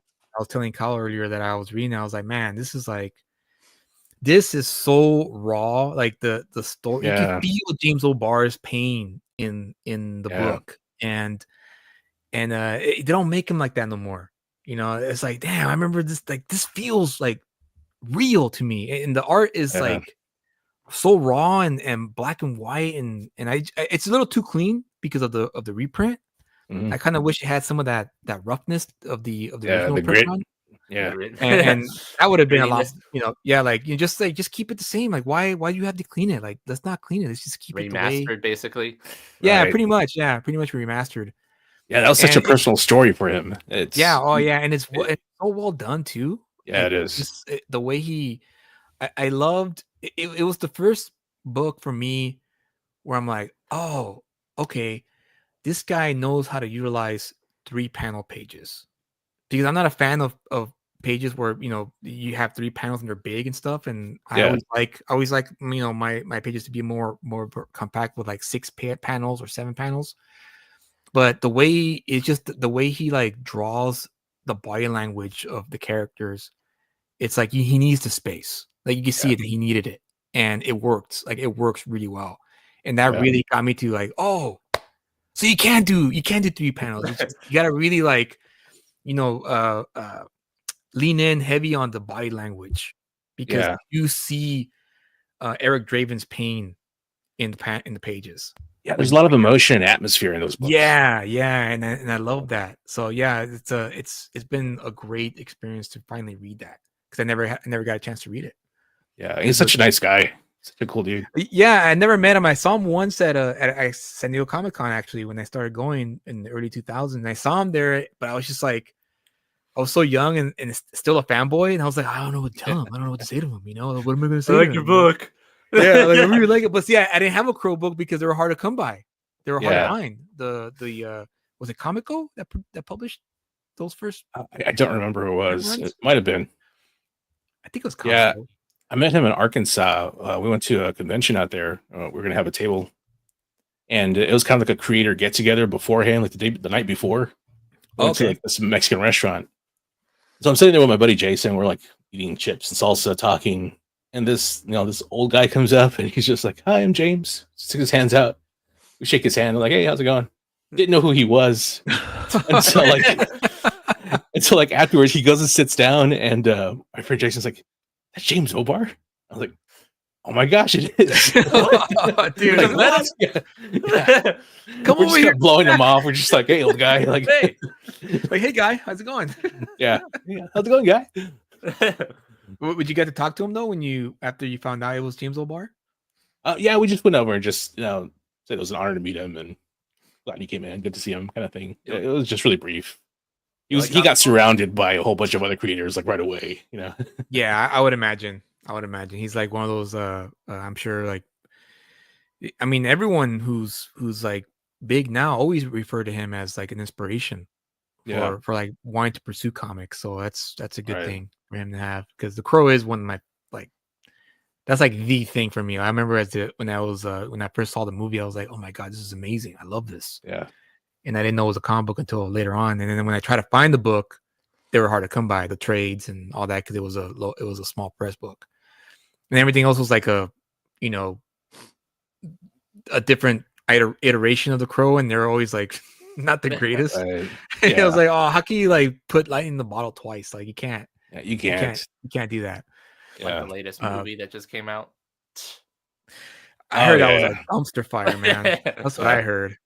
I'm glad I didn't watch that. I didn't want to watch that. I mean, there's just, you can't remake a movie like that. You either gotta like, at this point, you gotta just create a lore, because you can't redo Eric Draven. That's James O'Barr's story. Like, you can't do it. So you gotta now. I think at this point, if I were tasked with it, I would just create the lore and just say that everyone who's been wronged gets to be the Crow. And now you're open to do all sorts of stories with all sorts of characters because of the whole, like, the spirit of the vengeful Crow spirit or whatever. Right. Then it could work. But everyone just wants to keep doing Eric Draven. It's like, it's been done, dude. You can't do it again. Yeah. And Brandon Lee, you could tell, like, it's funny because when I was reading it last night, I only read about half of it. But there were certain panels where I was like, dude, Brandon Lee definitely read this book, because there's a lot of like things he did in the movie that I'm seeing in panels throughout the book, which I thought was really like, wow, this, like, Brandon Lee was totally like on board with it. Yeah, he was. They did their homework. Yeah, he actually, an actor who did his homework, who actually read the material. Although you're the one who also made the point that said that an actor doesn't have to do that. No, you're right. You're right, but it does add flavor to it when you do. And again, every actor's different. I don't care either way. If the actor still does a good job on it, great. Like Heath Ledger, I don't know if Heath Ledger read. Did he? Is it reported that he read the books? Or I don't know. I don't know if he did. I know he's a big method actor, so I would assume he would read at least peruse maybe a couple. Yeah, maybe. But I know Henry Cavill's a nerd. Yeah, Henry Cavill's a total nerd. Well, I'm hoping that he gets that Warhammer show done, because I'm really looking forward to it now. Ever since I watched that episode on Amazon Prime of the Secret Level show. I don't know if you got to see that or not, Ben. No, I didn't. You have Amazon Prime, right? The streaming. Yeah. Okay, watch that tonight. It's only 15 minutes long, but it's beautiful. Like, I was blown away by it. I had to watch it twice. That's how good it was. Wow. Okay. All right. Well, other than that, I mean, anything else, Ben? You want to share? I got nothing else. Thank you for letting me come on, and it's good to see you guys. And I'll definitely catch you guys next week. Yeah. Did you Reset Protocol? I haven't sent out Reset Protocol yet. No, you haven't, man. No, we know that one. So Freddie, if you're still on, check your email, because if you did back it, I still need addresses from people. I checked again. I got yours, Ben, so you don't have to worry about that. I just wanted I want to send it all at once. I don't want to do piecemeal. Yeah. So I'm giving the backers who have not provided me their address some time to provide it to me. So that way, once I get it all, then whoever doesn't provide me the address, I'm gonna tell them, like, sorry, dude, you're gonna have to wait a little longer for your book, because I got other things to do and take care of. So I'm gonna give them until this weekend. After this weekend, if it's pretty much like, sorry, dude, I gave you the email, I sent an update, you haven't provided it, so now you're gonna have to wait a little longer for your copy. So I got your information, but Freddie, if you did back it, check your email, because I did send an email, and you have to provide me your address so I can send it to you, your copy, because they're sitting here waiting to be shipped out. So that's the update for that for Reset Protocol. Hey, Oli, what's up? No cierto de qué. No cierto de qué, cabrón. De qué hablas? If there's no one else hopping on, yeah. No cierto is it's not true. Not true. You don't even know what it is. I'm so whitewashed. It's not even funny. No one else hopped on, Ben. So if you want, you can stick around for Crenshaw. Check your email, because I sent everyone else's book that gave me their addresses. So check yours. Just double check on that, because maybe you get provided to me when at the same time as Ben. So if you did, again, don't worry about it because it's coming. I just want, like I said, want to collect all the other addresses. Yeah, and I missed it because like I really don't pay attention to a lot of those emails that come through because I know a lot of the times it's updates and that kind of thing. And yeah, right. And like I don't really worry about that stuff. Like, because I know what it is to be a creator, and sometimes you need a little extra time or whatever. Right. And so I don't really pay attention to that stuff. And that's what I figured happened. That's what I think figured happened with a lot of these backers who haven't. Okay, so you got an email. So just triple check, and if you gave me fill out the survey email and just give me the address, and you'll get it by next week for sure. So no one else came on. So if you want, you can stick around for Is It Worth the Pickup? I would love to, but I do have to go. Okay, all right. Well, that's good enough then. Definitely catch the replay bell, and I'll catch you guys next week for sure. For sure. I'll jump on next week. Looking forward to your review. Oh, definitely. Yeah, it'll be fun, guys. All right. All right. Take care. Have a good night. Thanks for coming on. Yeah. Night. All right. Well then, you want to do Is It Worth the Pickup? Sure, if you want to. All right, let's do it, ladies and gentlemen.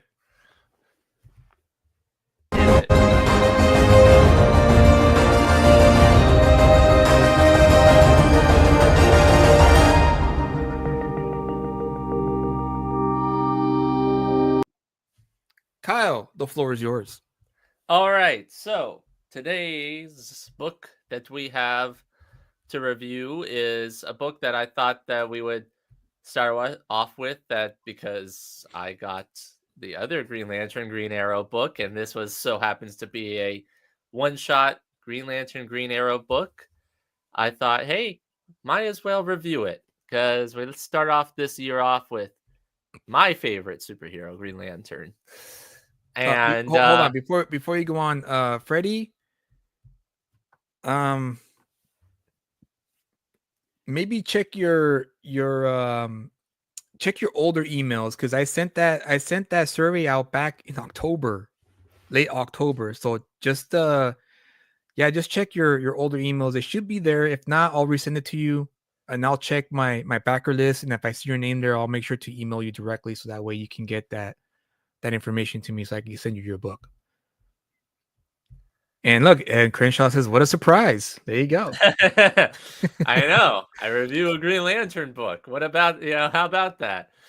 I picked this up because I was really excited to read it, because it's written by current greatest author that I have, that's currently writing a bunch of. Ooh, that's a bold statement there. I mean, out of all the writers, he's I think I'd say he's probably second. He switches off within first and second for me of like greatest current writers right now. Jeremy Adams, who has been heading all of the Green Lantern run, like all the different titles. He's now going to start Aquaman. He did Flash Gordon, right, or he's currently doing Flash Gordon, which we've went on and reviewed. Yeah, it was a great first issue for sure. And so I love his work. And so when I saw that he was doing a Green Lantern Green Arrow special, I instantly bought it. All of the covers, everything that I could think of. And specifically also this artist, this Lucas Meyer. I don't know what else he's worked on. I looked up his Instagram, and it seems like pretty much, I think this was his like big book that he's like that he was working on. His breakout then, huh? Yeah. And I'll tell you, it's amazing. I mean, like, he is definitely somebody that like I would love to see. Like, if this, spoiler alert, if this book wasn't a one shot and this was a series, this would probably be my top book that I would pick up every single week. I think that this was an amazing book. We'll get into the actual story here in a minute, but basically it's World's Finest Green Lantern Green Arrow. The story is a one-shot story set back in time, back before the current timeline, I guess you would say. Okay. It's basically takes place around, I guess you would say, the time that the old series was happening. So this would be just like an additional story in that run. That would just be like an offset sort of story. And I think that what really helped it a lot because it wasn't tied to anything. There was no extra baggage that you had to read. It was literally just something you could just pick up, get right into the plot, and go from there. And by the way, I love this sequential here. This whole sequence here with the rearview mirror.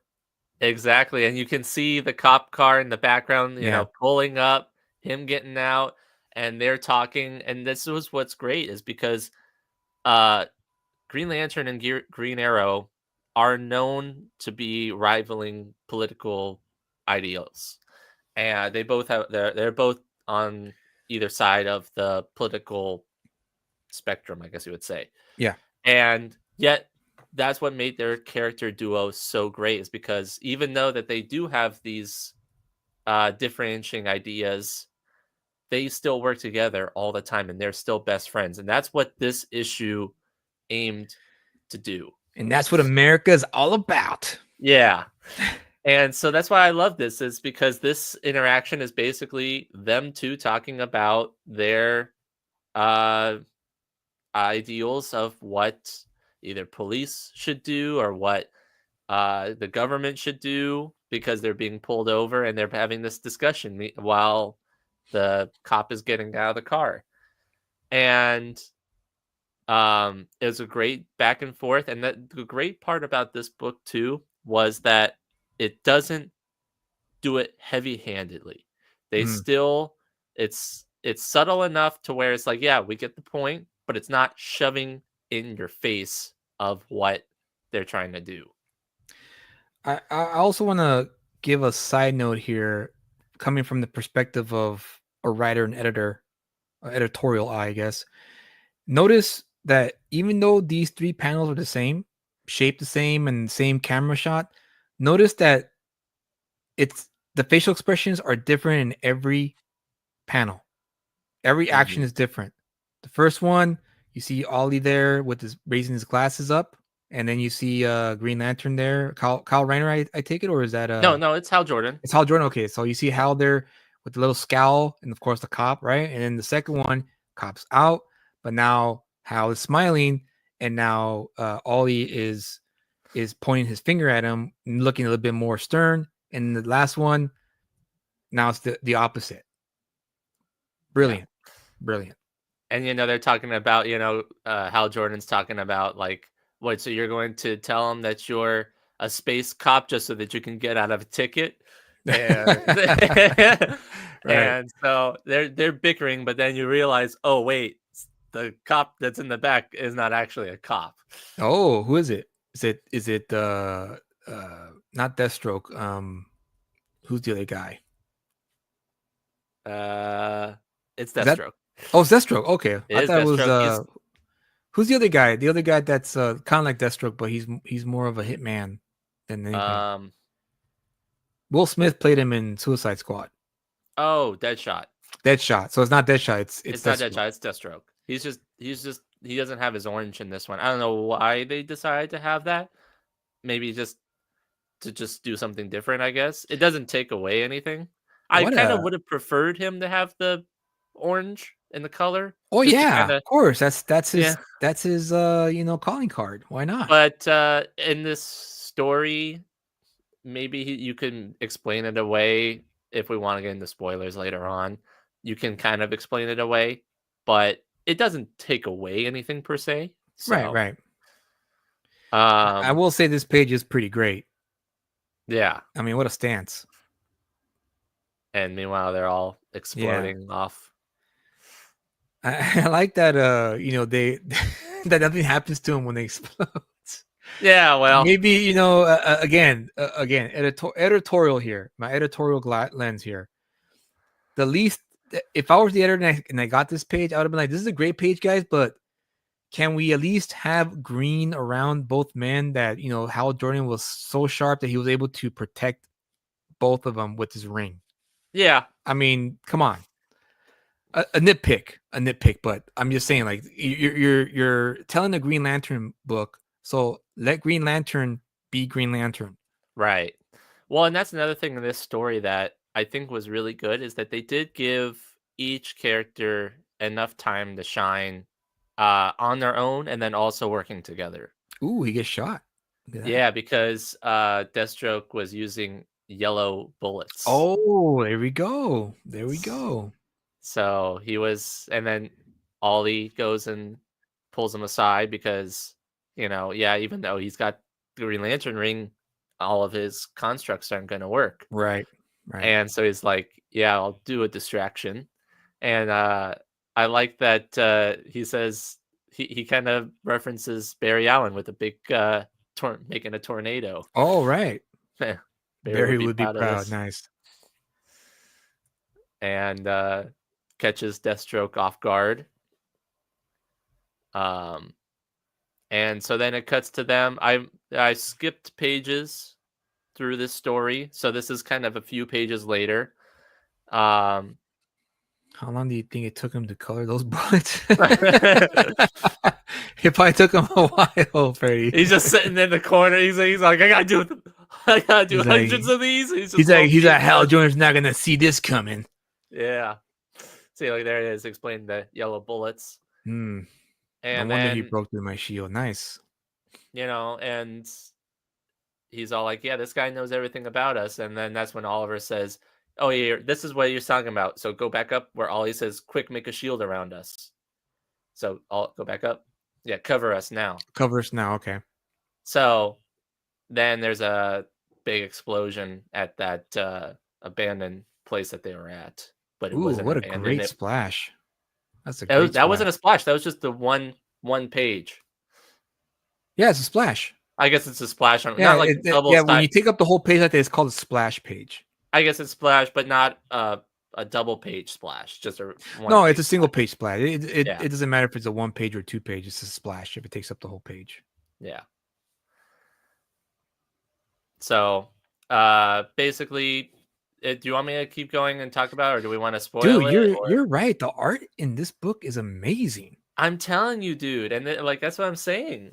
Like I was looking at the art, and it's just it really is impressive. Like that's very I mean, a pleasant surprise. I'm not used to. I'm not accustomed to seeing art like this anymore in modern books. I'm accustomed to seeing the Cal Arts like cartoon style in most of these books, but it's nice to finally see some high quality art, like an actual art where you're like, yeah, I'm willing to. How much was this book? This was $6. Yeah, $6 for how many pages? It's bigger size. It was a larger size for this issue. Well, like 40 pages? 40, I want to say. See, that's fine. With this kind of artwork, I think it's worth it for sure for the price. Oh yeah, it was 100% worth it in my book. Let me see what the page count was. Okay, so you're saying after this is a 48 spoiler? pages. 48. 48. So yeah, I mean, for $6, that's pretty damn good. See, again, going back to what I was saying earlier, one shots. Yeah, a one-shot comic, confined story, $6, 48 pages. That's something I wouldn't mind, doing like I did with the Lobo special, the Lobo one-shot special. Oh yeah, the cancellation special. That was definitely worth I think that one was $6 or $7. I can't remember off the top of my head. But again, a good those one shots could be good for new readers who have never been to a comic shop before, and that could be a good starter pack for like, hey, this looks pretty cool. The artwork looks pretty great, and you could pick it up, read it, and if you like what you read, hey, you got any more of this? Right. Check the back bins, go explore, young man, and open your mind up to a world that you never knew existed. If somebody handed me this when I was, before I naturally started to find comic books and handed me this to begin with, I would have been into comic books so much faster. Like that's what I'm saying. Is like this. Right. I really enjoyed this book. No, the artwork is great. So, going back, you said that there's a spoiler up ahead. I don't know if you want me to like continue on. Okay, we'll let the chat decide. So, guys, if you're watching the show, If you want Kyle to continue on and spoil the story for you, press 1. If you don't want it spoiled, give us a 2. Yeah. So that way, Anybody's he can go on with the review, or he can just skip ahead and just tell you guys whether it's worth the pickup or not. As if you probably couldn't guess already. So right now we got a 1 from Crenshaw, 1 from Freddie. Anyone else is watching? We got 29 people watching currently. So if you guys want to know those, if you want to keep going and spoil it, then let us know. Hit a 1 or hit a 2 if you don't want him to spoil it. We'll give you a few more minutes or a few more moments to decide. But so far we have 2 1s that are okay for you to keep on going and spoil it. But while that's going on, yeah, I have to say I'm really impressed. You're right, Lucas Meyer. It really impressing me right now with these little pages that you've shared here with us today. And also, I have to say, Lucas Meyer and then this Marcelo Maleo, who did the colors. Yeah, really the colors are pretty great. Yeah, for sure. The greens are very vibrant, which is something you have to do in a Green Lantern, Green Arrow book. Of course. And I like that it's still dark. They have a lot of shadows, but it's light enough where it's like, yeah, this is just a fun, good story that, it's not too dark, but it's just fun. So, and has a little bit of a political, discussion sprinkled there, but not to the point where it drags the story down, because we all still want to tell a good story, even if there's a political message involved. Because I mean, I personally don't mind it as long as the story is there and I can enjoy it. Mm-hmm. But to be preached at, it's like, ugh. Well, it looks like, I guess, we're gonna keep on going. The 28 people don't care. I'm gonna say by default, we're gonna keep on going then. Okay, so go ahead. Basically, we find out that the reason why the Deathstroke is attacking him is because this is his initiation into the assassins for the what's it called, the Ra's al Ghul assassin, the League of Shadows. Oh, interesting. So this was his initiation to be there, is that you had to take out them in order to be accepted. And so that's probably the reason why he was dressed in the black. There you go. So interesting. Anyway, so Oliver, Green Arrow, goes and finds Deathstroke in this temple, and they were asking, are you sure that they're dead? And then, like, literally as soon as he said that, the Green Arrows start flying. Of course. And interloper. Yeah, it's and this was also a great shot here where Green Arrow is shooting the arrows, and you can it shows each arrow and what they're doing to each of the bad guys. Oh, nice. Okay. The ball is on them, and it wraps one up, and then the other one's like the goo and the string. Very nice. And then Green Lantern starts coming, and then they start tag teaming. He's like, "Aren't you supposed to be resting because you just got shot?" He's like, "Yeah, I can't let you have all the fun." Okay. That's literally what he says, and let you have all the fun. Nice little banter there. And so then the rest of the issue is pretty much them just fighting, and it's just action. There's a money shot right there where he shoots it's a splash page. Oh, nice. Oh, nice, dude. And he does the 1-2 punch. Yeah. Nice. And, so Crenshaw's asking, so I guess he didn't make it to the Cool Assassins Club, huh? I guess not. Which is, it's kind of part of me is like, oh, they can't do my boy dirty like that. Oh gosh, I went blank. I was gonna say Deadshot, but Deathstroke. It's Deathstroke. He should at least have some kind of weight to his name. Well, and I didn't post the picture here, but they go on banter off, and Green Lantern says, "So, because I'm a cop, do I have to read this guy his rights?" And he's like, "I don't know. Are you a cop?" He's like, "I'm a space cop."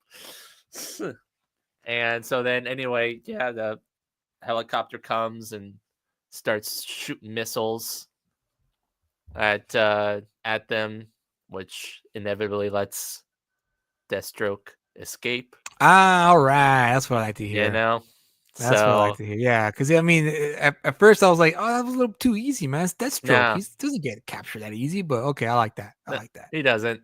So then they go and they finish off their drive in the Green Lantern car. And they live happily ever after.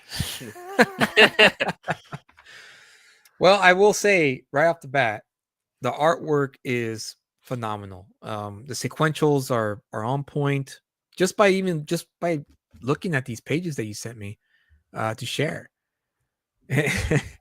Freddy's asking, is that really Deathstroke or his son? I believe it's Deathstroke. I'm pretty sure they mentioned it is Deathstroke. Oh, you wait, you can't confirm that? Well, I know he does have a son.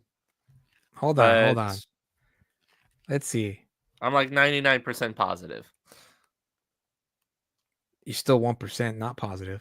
Well, because I forgot that he has a son. How can we be sure of that? Do they even mention, like, do they ever, like, under the tons of rocks and where are their bodies? Yeah, no, yeah. He says the guy says Deathstroke. Okay, so it is Deathstroke. Failed Deathstroke. So yes, it is Deathstroke. Well, that's a bummer that Deathstroke couldn't join the League of Shadows. Yeah, but then the thing is also about this book is there's a backup story as well. And now I'm one who does not care for backup stories because I always find them worse than, like, why not just give me more of the actual story? And in this instance, it's a continuation of the story where Deathstroke then goes and meets back up with the League of Shadows guy, and they gave him a new target, which was the Flash. And then it's a Flash and Green Lantern against Deathstroke. It's a lot shorter, but it's still Flash and Green Lantern. It follows the similar beats as this story. Where is it the same artist? No, it's a slightly different artist. Oh, okay. But slightly different. What does that mean? It's still good. It's not like a bad artist. Okay. It's not saying it was. I think this artist, this Lucas Meyer, he was a lot better. The other artist, his name was Travis Mercer. Okay. But his art was also still pretty good as well. So it's like it wasn't like it was like like completely disjointed, I guess you would say. It was still really good, but just not as good as this guy. But yeah, it follows basically the same thing where it's just Flash and Green Lantern fighting Deathstroke. Okay. But as a one shot, you get a really good Green Lantern, Green Arrow story with some political messaging that's not too bad. You get some banter. You get a lot more action than I've seen in full books of modern Marvel and DC, where there's zero action. And this one, you get pages and pages of action, which is great, and it's great action as well. Even better. And some good dialogue between them. And then you get a backup story that is actually entertaining as well. So, all in all, I would say that this is definitely, absolutely, 100% worth the pickup. So there you have it. Green Arrow, Green Lantern. What's the name of the issue? World's Finest Special. World's Finest. Yeah. I thought that was a Batman Superman thing. That's what I thought so too. I don't know why. Why can't they just do Green Lantern Special? Well, whatever. That's another nitpick. But it's worth the pickup then. There you have it. Now, I know you didn't. I don't know if you gave the preamble to what is it worth the pickup's all about. No, I didn't. Okay. So, well, go ahead, Kyle. You do it. It's your segment. Okay. Well, so basically, what we do with is it worth the pickup is what we try to do is break down comic books that have been either mostly we try to do indie books, but other times we do modern books as well, where, as we mentioned in the main segment or the main part of our video, we wanted to encourage and review books, not just to tear them down or to nitpick per se. We want to make books better. We want to make comic books the best that they possibly can be. And we want to make sure that what we read and what we're reading and we're buying is top tier stuff. Yeah. And so the way to do that is to be honest and to see if something is actually worth the pickup. And we try to be as objective as we can. Yeah. But we want to try to make sure and give constructive criticism with these issues, and so that when we read these stories, we'll know what to look for and what to I guess pick up. Yeah, and word of mouth is still the best approach to know whether or not a book is worth paying for or not paying for. And there's been times where we have not recommended certain books. And it's tough to do it with the indie creator because again, it goes back to who I was talking about earlier about the thin skin, and I get it. Most artists are thin skinned. It's their expression. They gave their heart and soul to these stories, and by people attacking it, they feel like they're being personally attacked. When in reality, it's like, well, I mean, you're in this game. You gotta know what's working and what's not working in order for you to grow and prosper in this industry. And oh, hold on. Freddie says, I'm not sure, but I think DC World's Finest is a duo comic, so it can be Batman, Superman, Green Lantern. Okay, all right. I just always associate that phrase with Batman and Superman. I thought that would only belong to them, but I could be wrong. It's probably the most popular one that they obviously do. Right. And we, like Kyle was saying, we want to be constructive and objective about it too, because again, $6 for this book, it's $5 for a regular 22-page book, right? Nowadays, and it's a bit harder to just go to the shop. Like for instance, when I was growing up, they were $1, so it was easy to show up with $20 and buy yourself 15 books, no problem. Right. But now only $20 can only get you 4 books, as opposed to 19 or 15, like back in the day. And so I can understand how people are a bit more careful as to what they pick up, because like myself, I've gone to comic shops where I'm like, oh, this is pretty good, and I buy it, and I go home to read it, and I go, what the hell is this? What, like, how did this guy get this job? How did he get this gig? This writer or this artist? Like, how the hell did he get this part? Like, I don't understand. And so it's nice to finally see that at least DC in this instance is starting to, the pendulum is swinging back to where they're going, okay, we gotta start making stories where we want people to come back and read the stories and praise the work. And this is legit. This is not like something where I hope, hey, DC, give me free stuff so I can promote your stuff. This is straight up like, no, we are fans. We're readers. We go to the shop just like you guys. We pay for the books just like you guys. And we read them and give you our fair assessment as to whether or not it's worth every dollar that you spend on it. Now, I was also reading other reviews about this book from other people who've read it as well. And some of the criticisms that they gave was that it wasn't political enough, and part of the reason why, part of the reason why is because this story does borrow from a story that happened earlier in the earlier run of Green Lantern and Green Arrow, where they do talk about these kind of issues, and it was very, I guess, more emphasized in that story versus here. I think that this book did a great job because where that storyline had multiple issues to talk about, with this just being a one-shot special, I think this issue did a great job in balancing the political, the dialogue, and the action.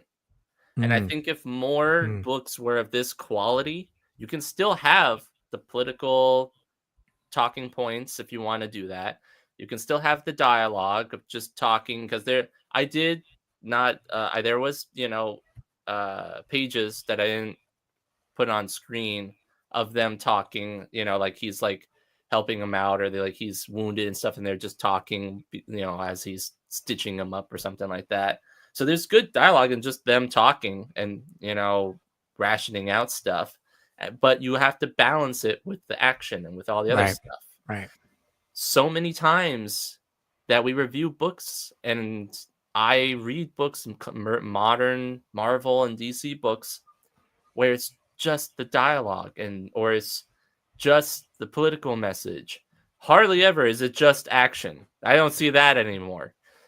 And so seeing something like this is like such a breath of fresh air to read this, that it makes me want more of this book versus what we have been getting.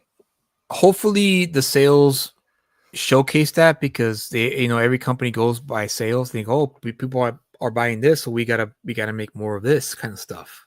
Yeah. And again, I think these one shots that DC is doing, they did it with Lobo, now they did it with this one, and I'm pretty sure more are going to come down the line.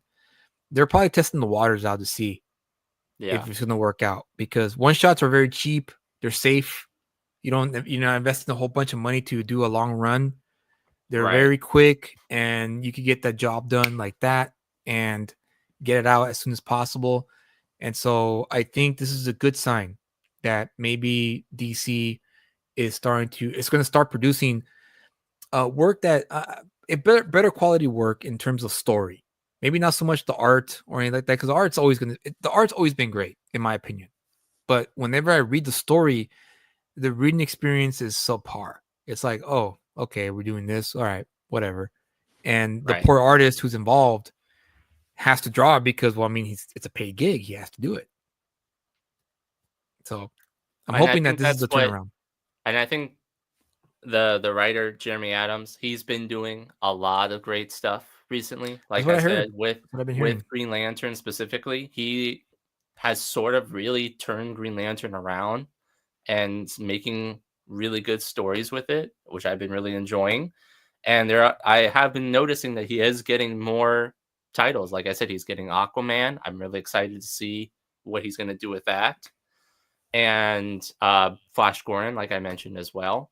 And I'm excited to see where this artist, Lucas Meyer, I hope that he gets more stuff, because I really do enjoy his art. And so I love to see his art in more stuff. Hopefully even with Green Lantern, or with maybe even Aquaman. Is he doing Aquaman? Yeah. No, I'm not. I'm talking about the artist. Oh, Lucas Meyer? No. No. I thought you were talking about the writer. No, I know the writer, but not the artist. I see. But my bad.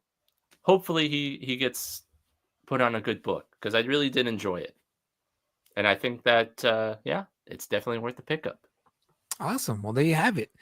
Green Lantern, Green Arrow, World's Finest is one shot, is worth the pickup. It's full of action, and and I'm assuming it also reads well. Oh yeah. So it's like a breeze. You don't, there's no struggle or anything like that. Like I said, you don't need any like backstory between the two characters. You understand who they are right away. It reads just like any other thing. It's not too dialogue heavy. That's why I like it, because it's very nice. It lets the action and the art speak for itself as well. So which is all we ever ask for, right? In comics, right? A nice balance of the two. Because like I mean, like look at this, like this 2-page. There's only one line where you have the big splash. Deathstroke's right there. All he says is target eliminated, and then Oh, he's just I love that. firing That's a off. great page. I love when artists do that, when they have the character and the panels behind them. It's a great Yeah. great sequence. So, and then right after that, see, then you can right at that last panel, you see it glowing green, and then you realize, oh yeah, he was saved, and then you see the next page, them drilling out Nice. the explosion. Nice. All right. All right. Well, there you have it, guys. If you guys were on the fence about that certain issue, it's confirmed that Kyle, being the consumer reader that he is, he does have good taste. And it's not because of me. He just has good taste in general because, you know, just like the rest of us, we all like solid stories. Yeah. Crenshaw says, sounds like the kind of comic that would get a 10-year-old boy hooked on comics. Absolutely. Absolutely. I would agree. Who doesn't at some point have the 10-year-old, you know, child inside of them that wants to read just a cool, fun book? Yeah. And I think that's going to be another thing for 2025 to, you know, close up the show. 2025 for the older comic book readers like myself and also Kyle as well. You know, Kyle's not a child either. He's in his almost in his mid 20s now. Yeah. So mid 20s. It's going to be up to us to introduce this stuff to the younger generation, the 13, 14-year-olds who maybe, you know, they're your nephews, maybe they're your nephew's friends. And, you know, a lot of it just all it takes is for you to have some stuff out and they could look at it and be like, oh, what's this? And there you go. That could pique their interest. And you can let them know, oh yeah, I got this at the comic book store. You know, it's down the street or it's like a few blocks away from here. And that can get them to go and check it out themselves. We're going to have to, it's going to be the readers who are going to have to revitalize this industry by by investing in the book that Kyle reviewed just now, in those kind of books. Because that's how companies tend to always shift, is when they go, okay, well, this is selling, so we got to start doing more of this. And that's how it always goes. And that's what I'm doing for myself, for my own indie work, is seeing what sells. And maybe, for, you know, as much as I love Ghetto Dragon, you know, as a creator, people may not connect with it, but they might connect with Vigilant Fury, or they might connect with Reset Protocol. And so I got to figure out what's the best course for me to take in terms of the kind of stories that people tend to look for whenever they see my name on it, or just in general, like what kind of genres they like. But again, next week, if you backed any of my books, Vigilant Fury, Reset Protocol, Ghetto Dragon, come on down. Come on down. I'm going to open up the show and you get to tell me what you really think of the story, a la Letters Page of old. But the difference is, now you're going to say directly to the creator, as opposed to sending a letter to the publisher and the editor, you know, answers the letters for the writer and artist. But this time around, it's going to be directly to me, straight to the source. Again, you know, be honest. That's all I ask of everyone who backed my books. If you did read it, and let me know if you know what works for you, what's not working for you. Well, maybe I need to change a certain approach in terms of of telling the story.